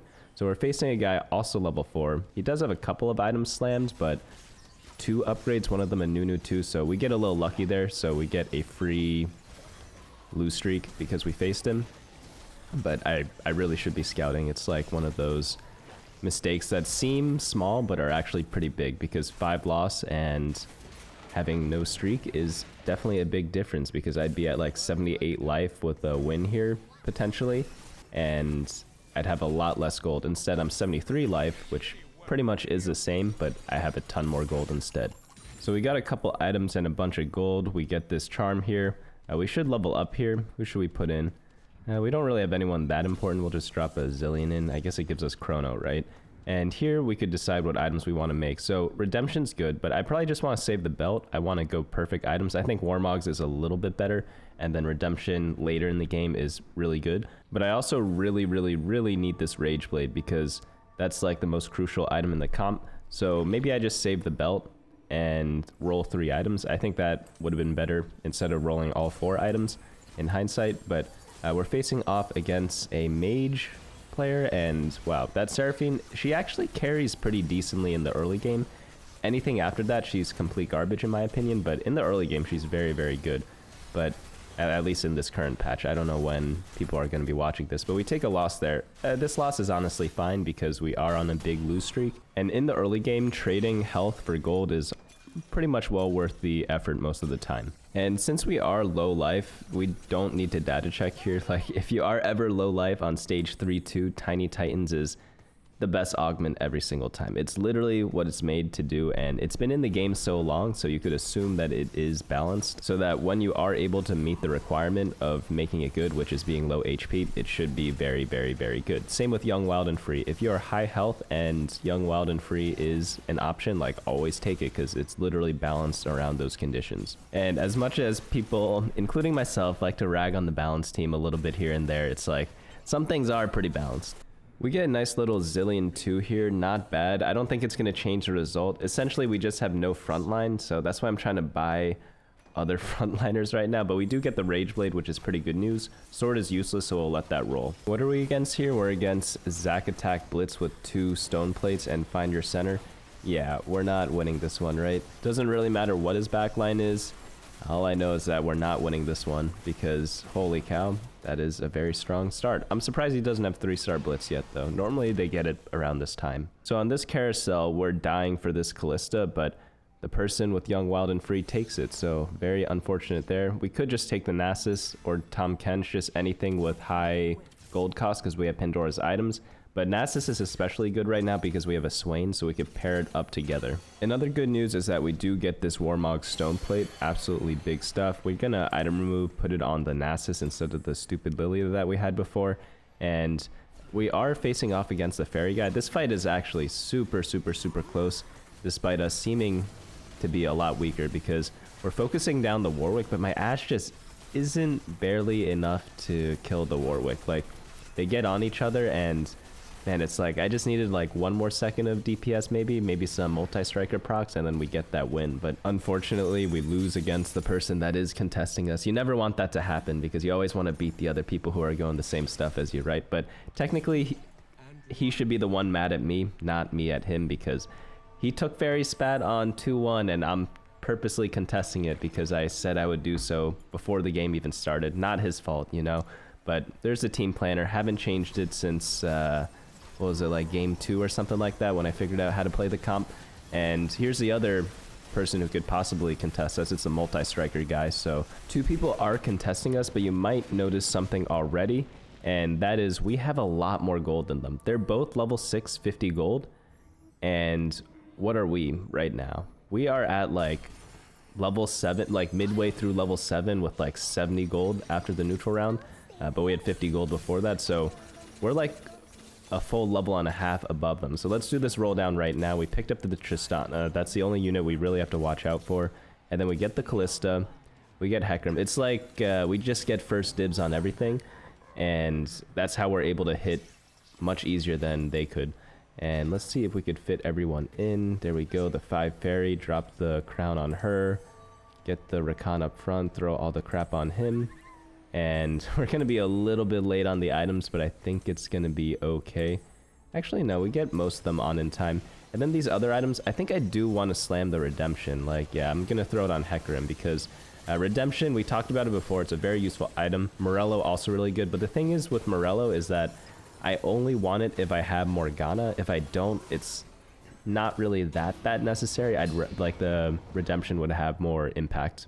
These item choices are pretty easy, so you don't need the right one. Middle one, it's risky when you're hard forcing, so it's just I'm the carry now, and we're not taking Bastion Crown. We're not taking Impenetrable Bulwark. Well, we do have to do this weird maneuver to get this charm to get full value because we want it on our Rakan. So we had to bench Kalista, get the 3rd item off of her, and then put the item back on Rakan. So we have 3 items on him and then use it. But yeah, we're able to hit really easily. You might be wondering why. It's like the other people didn't roll yet because they're too poor, you know? It's like the privilege of being rich, you know? Sometimes it's nice. I'm essentially our parents' generation where I bought all the houses and then like, yeah, I'm not selling them, you know? Not until I die. All right, so we're facing off against the Blitz 3 now, and he's got Ziggs 3 as well on the back. And yeah, we're like, Kalista's just gonna pump up. And we did get stunned by the Tahm Kench. Definitely slows her a lot. He's also got Nunu 3. So he's got pretty much everyone 3-star with Find Your Center. And he also does not have a single econ augment. So he is just a hitting god. But we're able to beat him anyways because we were also hitting gods. We want the Morgana. It got taken. We're left with just a 3-cost unit. I'm just going to take the Nico. Nico, Veigar, same thing, right? But this next shop doesn't really leave us with that much that we want. We're just going to sell the Nico and wait for the next fight. I will actually use the item remover because we don't need to move items around anymore in this stage, and I'm gonna just drop the Virtue of the Martyr onto the Tristana just because she lives a little bit longer. But look at this, we're facing like legit teams, right? We face a Blitz 3, Ziggs 3, and then now we're facing Rumble 3 with Mage Cap. We're facing Seraphine 3 and Soraka 3. Like, we're not facing bullcrap boards, right? Like, the boards we're facing are quite legit, and they're honestly not even close, right? Because we hit ours, and apparently our comp is just stronger because we have like perfect items for them and stuff. And we are also like down an augment technically because we have the health augment, and we could be 29 life right now. I don't think a single thing will change about this whole game. This fight's really funny. They get stuck on Rakan. They killed like most of my team, but like you just can't kill Rakan. We actually almost lose because our Kalista almost gets sniped, but not quite. We get a Morello there. That's good. We get a bunch more items, and they do get re-rolled. Morgana, very good. Pick up the charm, and then here we want to get a rod. I want to build around like a super AP heavy Morgana because that is just like a super strong late game cap. So I'm just gonna stack my Hecarim right now. He's my Morgana item holder, and then we're gonna roll the other items until we get like a hat, maybe like a crown guard, things like that. Crown guard's probably one of our best items. Val's also really good too. There's a ton of good Morgana items, but I think I'm gonna do a very AP centric build and use that to kind of have like a secondary carry slash tank because she kind of does both. But let's get this Morgana in. Let's build the hat, item remove this. Yeah, we could level up. We have so much gold, right? 29 still, so yeah, just put the hat, Morello, and Redemption on her. Gives her a bit of tankiness and damage, and put her right next to Rakan. That way she gets to heal up Rakan when he's taking the bulk of all the hits. But yeah, his Ashe and a bunch of stuff is hitting my Kalista, but doesn't really matter too much because we just have too much damage. I mean, this guy's going Hecarim reroll, it looks like, and tried to get Ashe in the meantime also. So I think he skipped rolling at early levels to do that and just doesn't have Ashe 3 yet. But we're facing off the Faerie guy. He has Milio 2 on level 8, by the way. So I don't know how he hit that, but that is crazy when you have Faerie Emblem at the start of the game. Hitting Kalista 2 and then hitting Milio 2 on 8. I wish that could be me, but it's okay. So we end up losing to this guy, which is okay, right? Like, I mean, we got really good stuff too, right? So always be appreciative of what you have, not what others have, both in TFT and in life. But here, let's just take the Fiora for the Sterix. Sterix is going to be good for Camille. Like, we have 3 Morgana items. We have all our Kalista and Rakan items. Like, what do we really need? We need Milio and Camille items. So just pick one of those up off the carousel. Let's get this Light Bloomer thing. Gives us a free bit of extra gold and also a remover. So I'm going to swap this over onto my Zilean. Zilean probably just lives a little bit longer, right? At this point in the game, I think the decision to roll or not roll here doesn't make too much of a difference. We do end up hitting the Milio, so it ends up working out for us. But if you saved all your gold and rolled at 6-1 instead, probably would have been like very similar results. It might even be better. Wow, this Ziggs is hitting our Kalista. That is... Okay, Kalista's dead, but Zilean does this great fadeaway bomb, and then we're able to clean everyone up with the Morgana. Holy cow. Kind of like a wet noodle fight on the top left, but Morgana, that's why you build damage on her, right? This component anvil should be good because we have this extra sword on Katarina. I saved it because it could build either Shojin for Milio. I actually should have built Shojin there. I'm so stupid. I had that option and I have a remover next round. Okay, that one's on me. That one's my bad. Always build for the unit you have, not the unit you want. So even though we want Camille, we have a perfectly good Milio sitting right there that we could just slap a Shojin on. So that's my bad. This Ashe is targeting us a lot, but we're able to kill his tanks before she's able to kill our Kalista. On this dragon, we just get a bunch of gold and this item anvil. We get another Morgana. Queen's Gambit. Don't really... Yeah, training dummies is pretty good. We should roll a little more, though, because we are looking for a bunch of legendary units. There's the Camille. Swap it over for our 1-star Jax. Perfect. Item remover that. Put the Sterix and Bloodthirster on Camille. Pop this item thing. Unfortunate, like, Jeweled Gauntlet would be an incredible item. But the thing is, like, who's going to hold the redemption then, right? I guess, like, Hecarim could, but I'm just going to put this Archangels on the Milio. Perfectly fine item for him. It's not the best, not the worst, but it's definitely usable. Oh, this is a Chrono with Karma 2, Fiora 2, like pretty much like Morgana 2. This is like a pretty strong Chrono board, but we're able to just clap him anyways. Okay, not clap. It was a pretty close fight, but like we're able to beat legit boards, you know? He also is running Preservers with Preserver Crest and also Aggressive Preservation Augment. So he has like the Exodia of Preserver Augments. So again, like it's not like we're facing garbage boards and we're winning because of that. It's like It's always legit stuff. By the way, when you face off against Ziggs, you want to put your carries in the middle of the board. Like, I'd had my support units ranged in the bottom left and bottom right, so I'd put Zillion bottom left, Milio bottom right, and then you want to put your Kalista middle back. At this point in the game, we just want to roll for charms every single turn.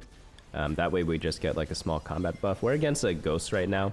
It's a preserver guy again, so this fight is pretty much an auto win, so we'll just speed through it a little bit. On the next round, we do have the carousel, and we get an interesting option here. We get this fairy crest, and we will gladly take it. We say it's not necessary because you don't need it, and the reason why is because like Diana is an upgrade, but like you normally don't make it this deep into the game, and the core of the comp is still there. But yeah, just get this artifact anvil. This might be a long game because we have a decent amount of life. Tricksters is really good, though I think I should have put it on Milio instead of Diana. Reason why is because Milio just gives, like, it's a support unit. You normally want to put Tricksters on your support unit. The reason why is because, I mean, they're not going to have items. Like, Diana is really good with items, but an extra copy of Diana without items, I mean, I'm not going to complain about an extra copy of Diana because she still chills people and stuff, but it's not anything crazy insane, you know? But we actually do end up losing to this Karma player, and that is the first time we've used our Tiny Titans augment, because we would be dead otherwise. If we won the game at 45 life, we would have just taken that augment and not needed it. Obviously, it allowed us to play more aggressively, right? Because we were able to greed a lot more and stuff, but I always like those games where you have it and you take it, you win anyways, but you have above the health threshold. It's kind of funny. I'm gonna put this Silver Mirror Dawn, or whatever the item's called, onto my Camille. I don't think anyone else could really have used any of those items. So we're against the B guy. I don't position correctly. I should have placed my Kalista in the center, but we do have a bunch of random units in the front. So like that Diana clone that I was just trash talking tanks like 1 or 2 shots of this Ziggs before it hit my Kalista. But my Kalista does end up dying now, but we have enough secondary carries, like the Morgana's doing great work out there, and we're able to get this win. But if you want to guarantee this win, just move your Kalista into the middle of the board. All right, this is one of the last rounds. We skipped the whole like dragon part, but we're just trying to get 2-star legendaries, and we're gonna roll down for those right now. Okay, Milio 2, great. Don't need Briar. Looking for Diana now, and that is a fully capped board. This is it. All right, I guess we want Camille 2. Unlucky, we only have Camille 1. If I was fast enough, I could sell all the other legendaries, roll down to 0 again, because I had 28 gold still, and probably would have found it, to be honest, because we're level 9, right? And a lot of other legendaries are out of the pool, but it's okay. One thing to note about this fight is because I took the charm that gave my shop 5 cost, I'm actually down a combat augment, so I actually am weaker in this fight, believe it or not, than I normally would be. So if we were to lose this fight and we have to redo it again, if I just buy any combat augment, it would probably be a complete blowout. But yeah, pretty clean win there. I think the other fairy guy got like 4th or 5th. In the 5th game, we're gonna see what happens when you don't hit Kalista 2-star until stage 6, and try to see how we can utilize other resources to live until that point in the game where we do hit. And it is interesting because we've been getting pretty good streaks in all the games we played so far, but this next game we kind of do like a broken streak. But we do also get to play around one of the best fast 8 augments, which is upward mobility. So if you've never used that augment before, this is going to be a great game to watch. And also we'll see how we play around Kalista 1-star for the biggest portion of the game. The hilarious part about the start of this game though is that we could have gotten wandering trainers, which means it would have been impossible to force this comp. So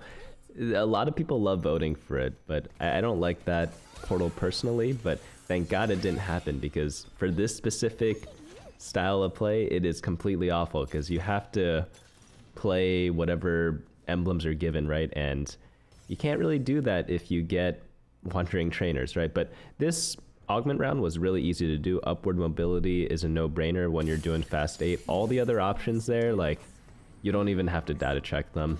Honestly, like the first couple games, the data checks were pretty useful, but it seems that the last few, we haven't really needed to use it that much. All the choices we got were pretty straightforward. So that's one example of like when to look up stats and when not to look up stats, because you see some of the times where I do look it up, I don't have enough time to do my whole turn when I finish the checking of the stats, And that means that you could actually play the game a lot more. I will make a note, the times I've climbed the highest I've ever been, it has been when I did not check stats at all, not even like comp stats, but when I was playing a lot at the time, so it's like I had everything internally memorized, not internally memorized, but I had a good feel of the game at the time. And look at this right now, we have this guy with subscription service with Kalista and Rakan in his first shop. That's really annoying. He has 2 Kalistas and Rakan, so that's why we didn't hit the Kalista till really late. And the craziest part about all the games in this video is that we had maybe like 1 or 2 uncontested games out of the 6, and the other ones, like the first game we were triple contested, sometimes we were double contested. This game, like, he literally starts the game off with 2 Kalistas. Like, what am I supposed to do, you know? But there are ways around it. But we slammed the Rage Blade here. We get the Rage Blade off the carousel. It sucks because the bow was on a 1-cost unit. That really hurt us because we were first pick at 84 life and we had to get a 1-cost bow. That's not ideal. We also lost our lose streak because we just were stronger than the other person. And then for some reason, this guy with Nyla 2-star, he's actually on a perfect lose streak. But I gotta ask, why does he play the Nyla 2-star if he's on a perfect lose streak? I don't know, but if I were him, I definitely would have benched it so that I guarantee the 5 loss streak. On this next shop, we get a nice little Katarina. Off these golems, we get some gold. We actually get a lot of gold. We get like 12 gold, I believe it is, and 2 items. We get a Negatron and a rod. We slam the stone plate on our Poppy. Sure, let's take Hugify, why not? Level up. Remember, our level ups only cost 3 gold, or sorry, our buy XP button only costs 3 gold, so we have like a 25% discount on leveling, but we're not going to use any of the free rerolls. We're going to save all of those for level 8 because we really need to just get there as healthy and quickly as possible. But yeah, we're facing the Kalista guy again. Oddly enough, we beat him. I don't know how, because normally subscription service people, they're able to kind of level up very quickly, very decently, and that just wasn't the case here. Well, Ziggs completely smurfed, to be honest, and remember the weakness of the Kalista Rakan comp is backline damage, and Ziggs is exactly that, so we do get a little bit lucky there. Here, the augments are worth data checking. We have Blistering Strikes at 4.2, we have Silver Veil 4.15, Missed Connections 4.31, and then we have Partial Ascension, that one's 4.39, and obviously Team Building we don't need to check. So let's just take Silver Veil. Our team is a little bit awkward right now, but let's level up. We could put in like either Ash or these poppies that we got. And like, we don't have many synergies in, which is kind of an issue. We could put Multi-Striker in and take out the Ziggs, but the thing is, like, 1-star Ash, 1-star Jax, it's not making me feel that great. We get an extra Poppy 2. We have the Seraphine. I'm going to drop it in for Faerie, put it on Katarina, but I don't think it's going to do that much. These rounds are going to be a little bit rough.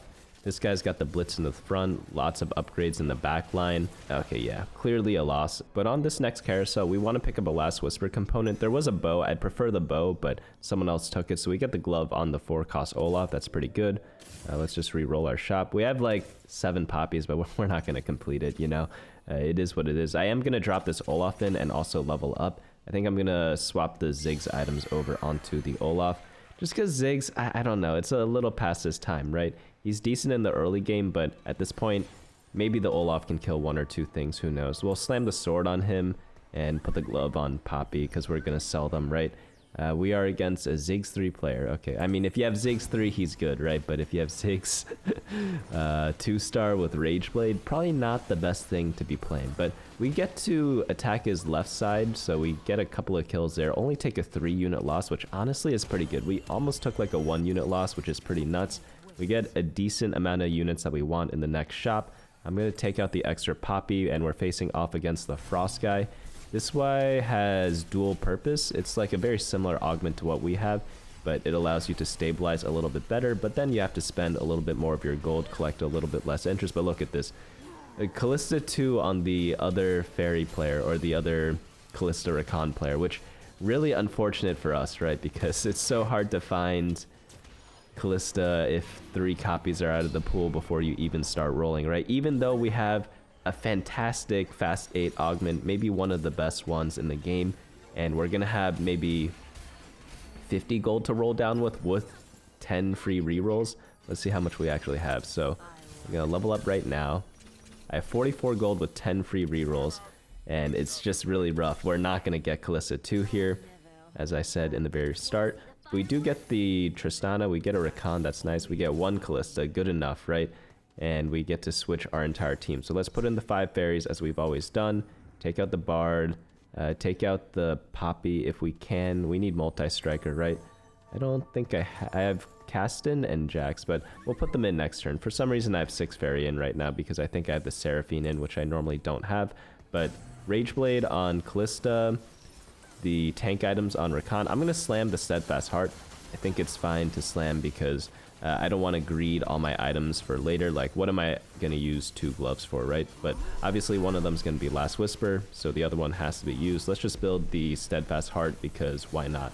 I don't want a Sunfire Cape because I'd rather have a Morello. The sword pretty much is a dead item, and we're facing off against the other Kalista 2 player, and like, this fight is so close, right? But I mean, he's just our comp but better, so we lose that one. But now onto the augment phase, and we're really going to put this Kalista one to the test. I'm just going to take Royal Guard right away, not even going to reroll the other stuff, because it's not that there aren't better things, there are better things, but I just need to do my roll down really quickly. And Royal Guard, I mean, if it's not Royal Guard when you're doing fairies, like, when is it Royal Guard, you know? That means they did not balance the game properly. But let's get these multis in. So sell the Seraphine, never playing her again. I need to take out the Zillion for the Jax. Hopefully I remember to do that by the time this roll down's over. And there it is, Rakan 2, Hecarim 2, Zillion 2. That is a fantastic shop. We could slap some items onto some other people. We have a Morello there also. I guess we could have slammed that last round too. I think Katarina must have died before that, but we're able to pretty much mop up this Karma player very easily. In this next shop, we grab a Rakan. The reason why is because it is now our turn to deny the other player, because he has Kalista 2 but only a Rakan 1. So as long as this isn't going to cost me any gold, I'm going to keep this extra Rakan on my bench just to grief the other player. We get a bow off the carousel, which is absolutely what we need. We get the Last Whisper, so we are pretty much set. We got the core of the comp. We just need to level up, get some Kalista 2 going, and get some of our legendaries as well. So I scouted around, and we're facing a Ziggs player, so I moved my Kalista to the middle, and look at how this whole fight, the Ziggs is never going to even touch my Kalista. Well, I guess in this fight, Ziggs didn't really touch my Tristana or Zillion either, but I guess we would have won either way.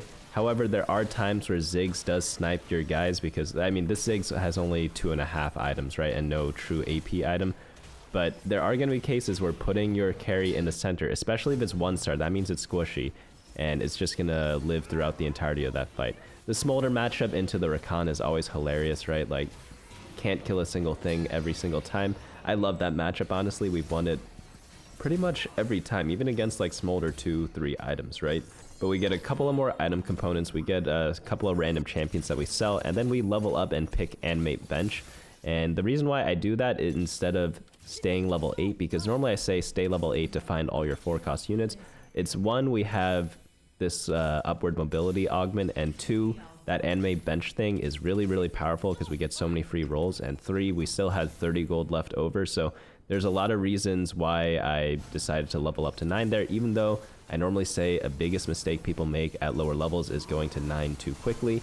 But there were 2 exceptions in the games we saw so far today, and these are some of the times where you are allowed to break the rules. But I'd say like 80%, 90% of the time, stay level 8 until you get all your 4 costs to 2-star. We do get another pretty useful charm here. We don't need the Diana this game because we don't have the fairy emblem.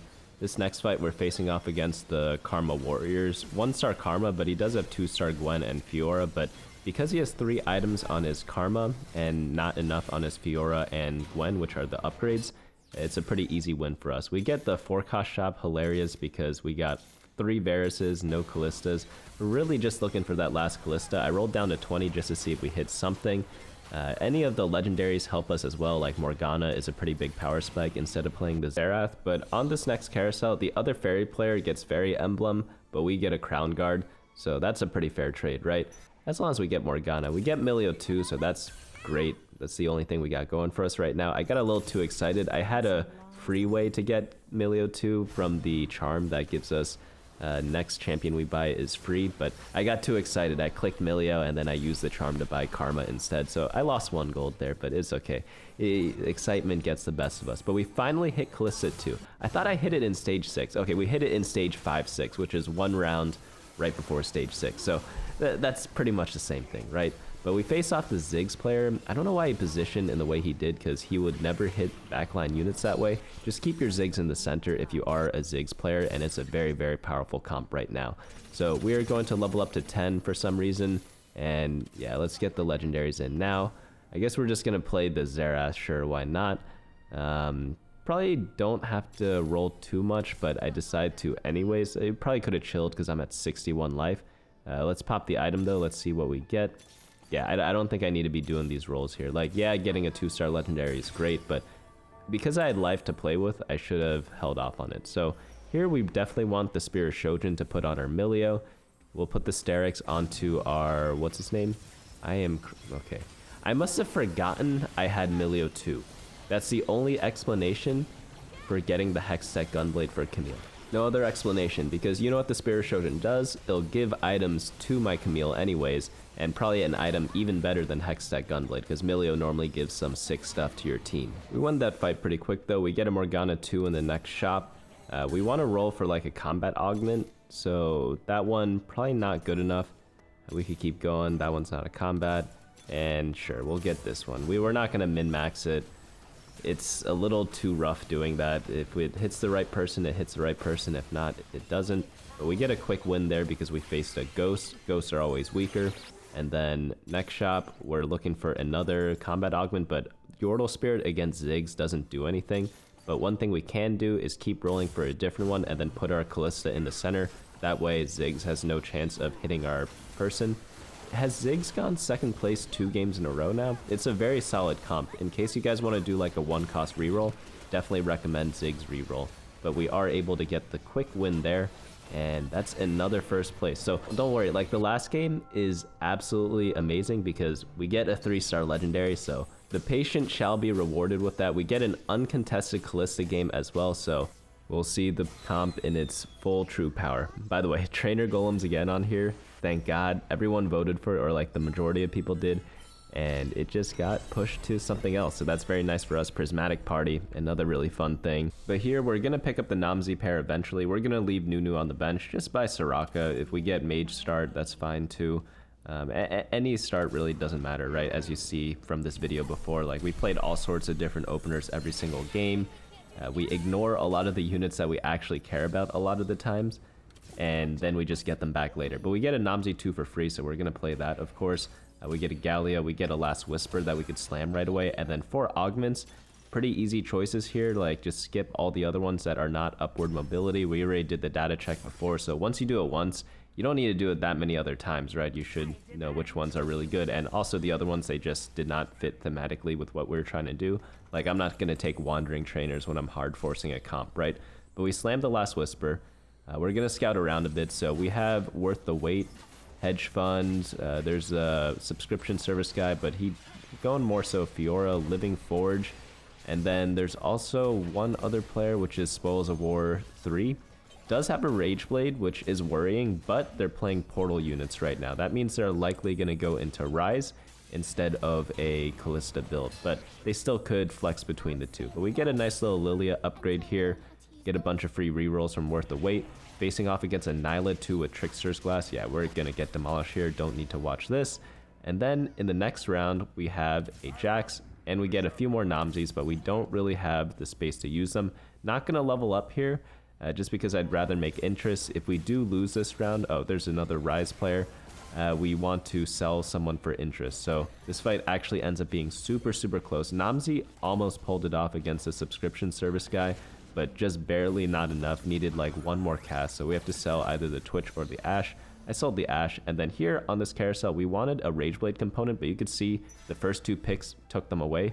So I just got a Chain Vest for a defensive component so that we could get our Stone Plate up and going, but we're facing off against a Worth the Wait guy. Keep in mind, I did not pick up Magic Mirror in this round because we had all 1-cost units that didn't really want to be upgraded, and this costs 2 gold. Like, we already had an upgrade, but like we could upgrade our Twitch or Poppy, but like who really cares about those 2 units? But we won that round, so I leveled up this round, put in the Nico, and we still make 20 gold. Before, I couldn't really make interest because I wanted to hold on to some of my units. You could argue 30 gold would have been a little bit better. In hindsight, it looking like it might actually would have been. But now we get a item remover, so we are gonna drop that on our Namzi. Gonna put the Last Whisper back on Namzi though, because that's the only person who's gonna use it. The tier could possibly turn it into a tank item, so that's why I wanted to use the remover. But we do get a Warmogs, which is very, very clutch. Flip the coin, and then build the Warmogs, drop it onto our Lilia, and then we are going to be good to go from there. We're pretty healthy right now for stage 3. We're 95 health, but we did lose a couple of rounds. The reason why we're so high is because, again, upward mobility heals you whenever you level up. So that's why, again, it's fantastic for like lose streaking at the start because you gain a little bit back later. So all these options are trash except for immovable object. We checked the data on immovable before and it was completely really, really good. It was underneath a 4. And whenever you have that, you're most likely going to take it every single time. But also, like, we don't need any like random items. We don't need stuff that's unrelated to our comp. So that's why we take immovable again, because it's just generically good defensive stats to everyone. And here we're facing off against a What the Forge player, it looks like.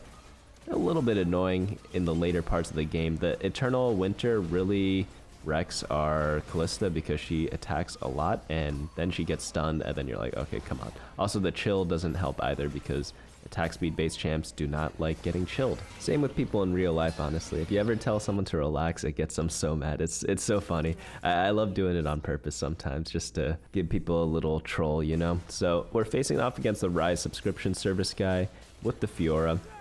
It was a close fight, but I mean, Rise's AoE in the later parts of the fights are so deadly, and the Bard ironically did a bouncer kill on us. So here we get a 1-cost bow off the carousel. As last pick, that's exactly what we need because getting any Rageblade component is so key. But that's why being uncontested is so good, right?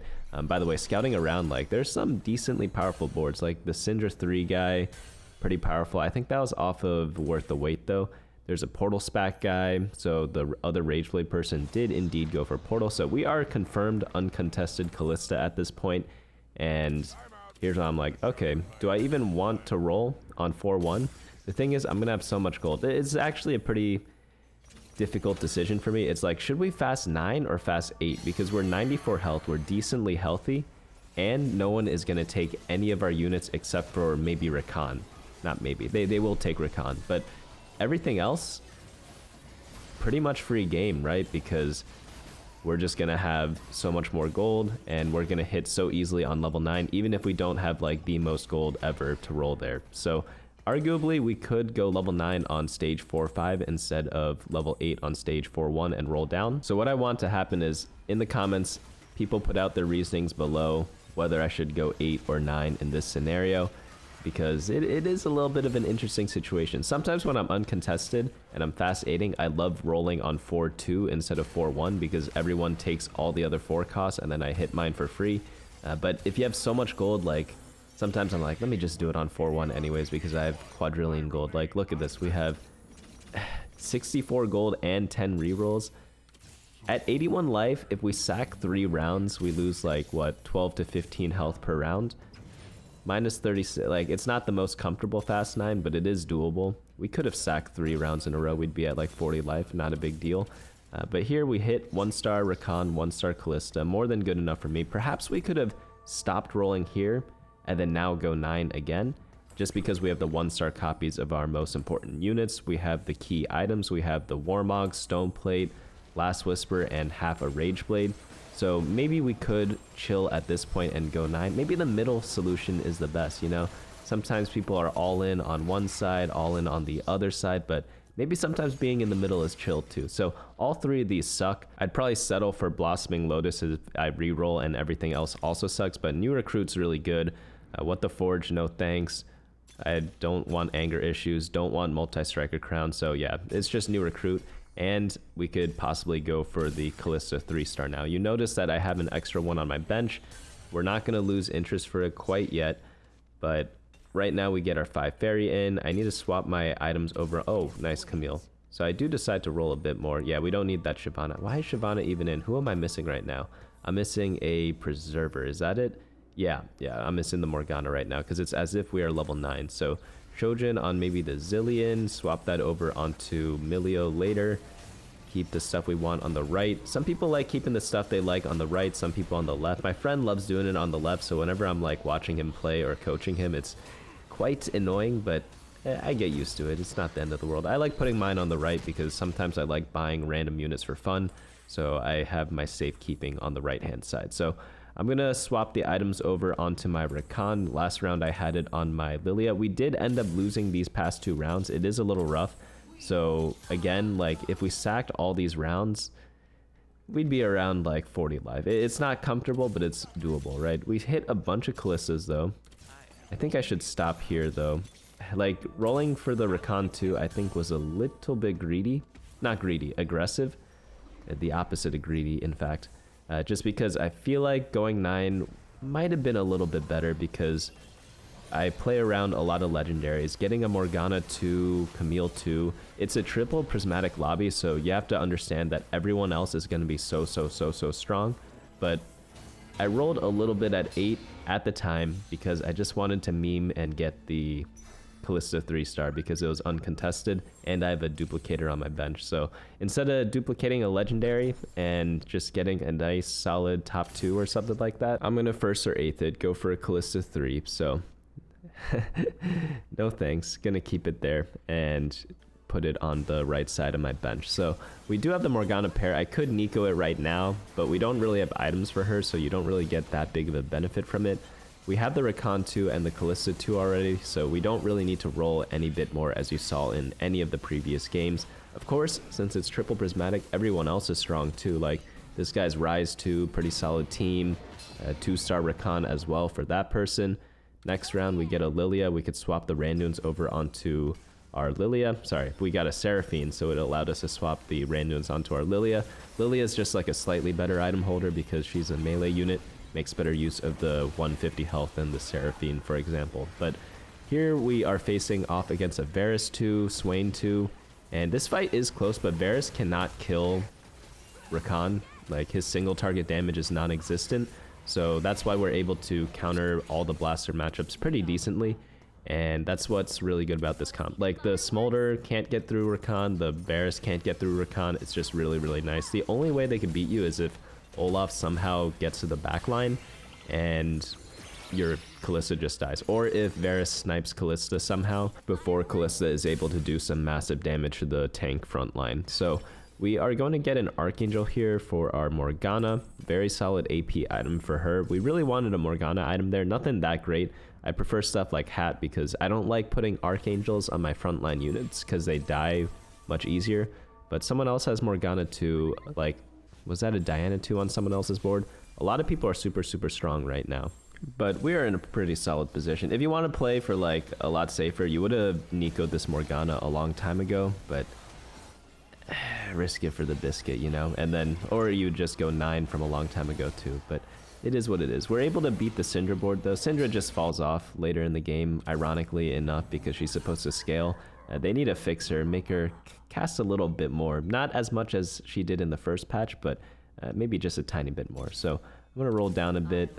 Queen's Gambit, this is really good because it could give us either a Kalista or a Rakan. Obviously we want a Kalista, but normally it's great for getting more copies of Milio to get Milio 2-star, but here it's great to get Kalista, but we have to win the fight first, and we're facing the warrior player that beat us last time because Nyla sniped our Kalista, but he has a Silvermere Dawn Fiora. It's actually a really good item on her. It's great on casters, so if you ever get this artifact item, just put it on an AD caster.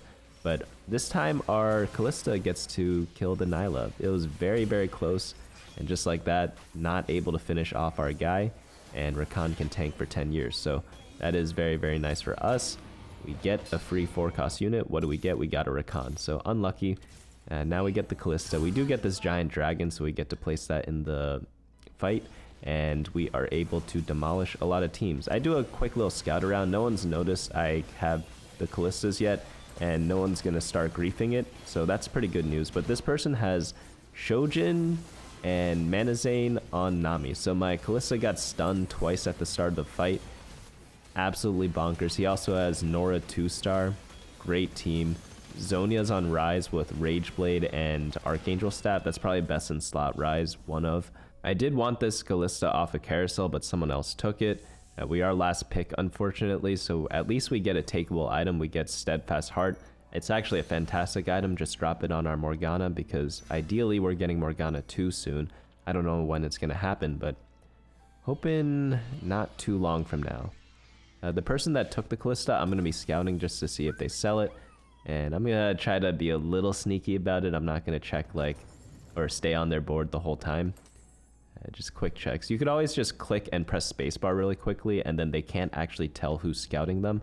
So that's a nice little min-max if you want to try it. It's a little sweaty though, so you don't have to do it if you don't want to. And unless it's a serious game, it's probably not worth the effort. But I'm just going to hold off on rolling for a bit until they sell that, and just buy all the forecasts I see in my shop, because the more forecasts you buy and take out of the pool, the more you can, or the higher chance you can hit whoever you want. This is another Rise player, but this time paired up with Warriors. He has a Fiora with 3 items that's 1-star, so there's no way we lose to this guy, right? His Gwen is pretty solid at 2-star with the Thieves Gloves, but luckily the Thieves Gloves didn't get that great of items for him, and we're still losing that fight. So that's a little unfortunate. I promise you Morgana 2 probably wins those fights, but we don't have one for some reason. So we have to keep checking. We can't.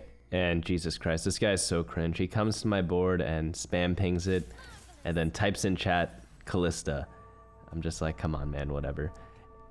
It's not that bothersome now, but you'll see what this person does later, and it's just like, don't be that guy. Well, it's okay to call stuff out, but don't be obnoxious about it, you know? Alright, so we're facing the Warrior person again, and we are able to lock onto his Fiora really early, and then his Nyla, so we're able to get a nice little quick win here, since this player cannot deal damage outside of those 2 units. We are now 30 health, top 5, not a bad situation to be in.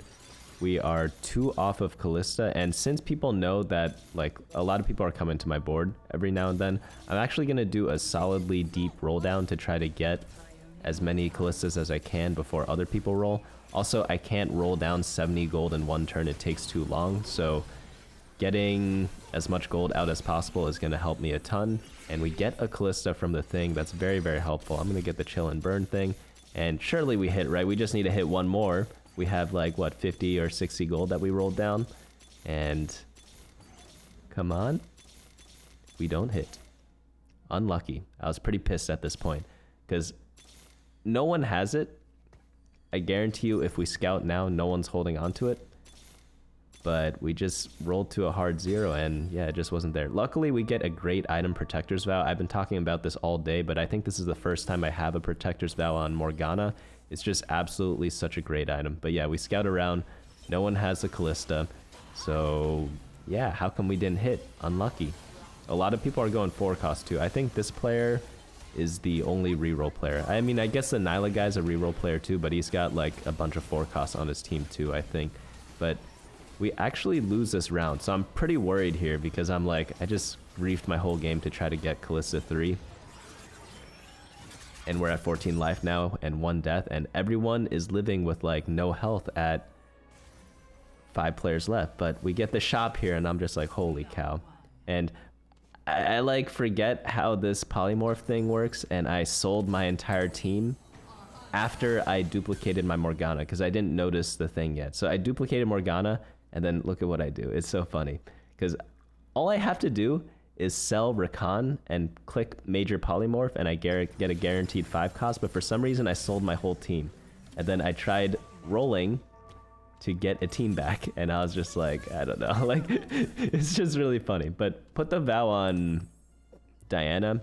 Essentially, if you ever get a 3-star legendary, the best in slot items for them are going to be Edge of Night, Quicksilver, and maybe blue buff or Protector's Vow or something like that. I mean, third item doesn't matter, right? You just want the Edge of Night so that they guarantee live, and the QSS so they guarantee don't get CC'd, and then they'll always cast. And if they cast, you should be able to win, right? This Diana, when she casts, she kills every unit within a 2 to 3 hex radius. Honestly, she might be one of the worst 3-star legendaries I've seen.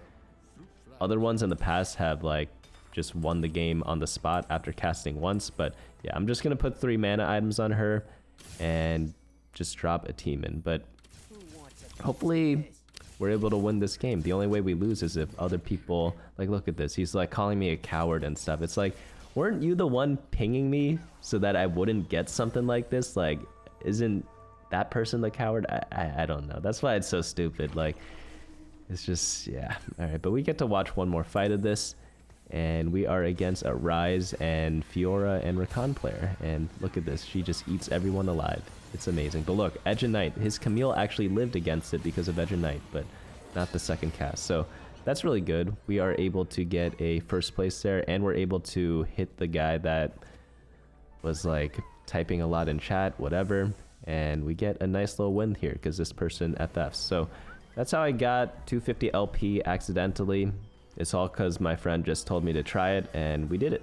And we also got to GM. The way to check what LP you need to reach a certain rank is you go to your profile and then you click ranked, and then you can see at the top under Master, Grandmaster, Challenger, there will normally be cutoff thresholds. But the thing is, like, their system's bugged right now, and people below or above the promotion cutoff, it's like not acting right. And you see that like the names are like switching up all the time, and like something weird's going on, right?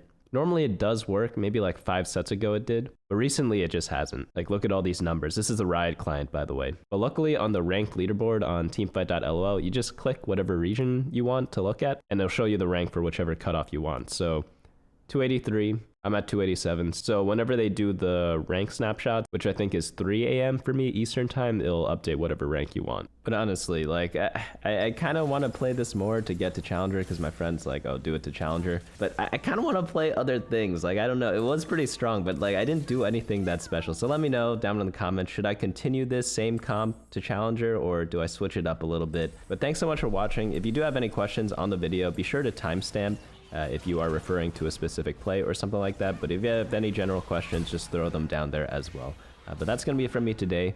Hope to see you all next time, and hopefully I'll be healthier next time too, because I know my voice might have been a little bit nasally in the video.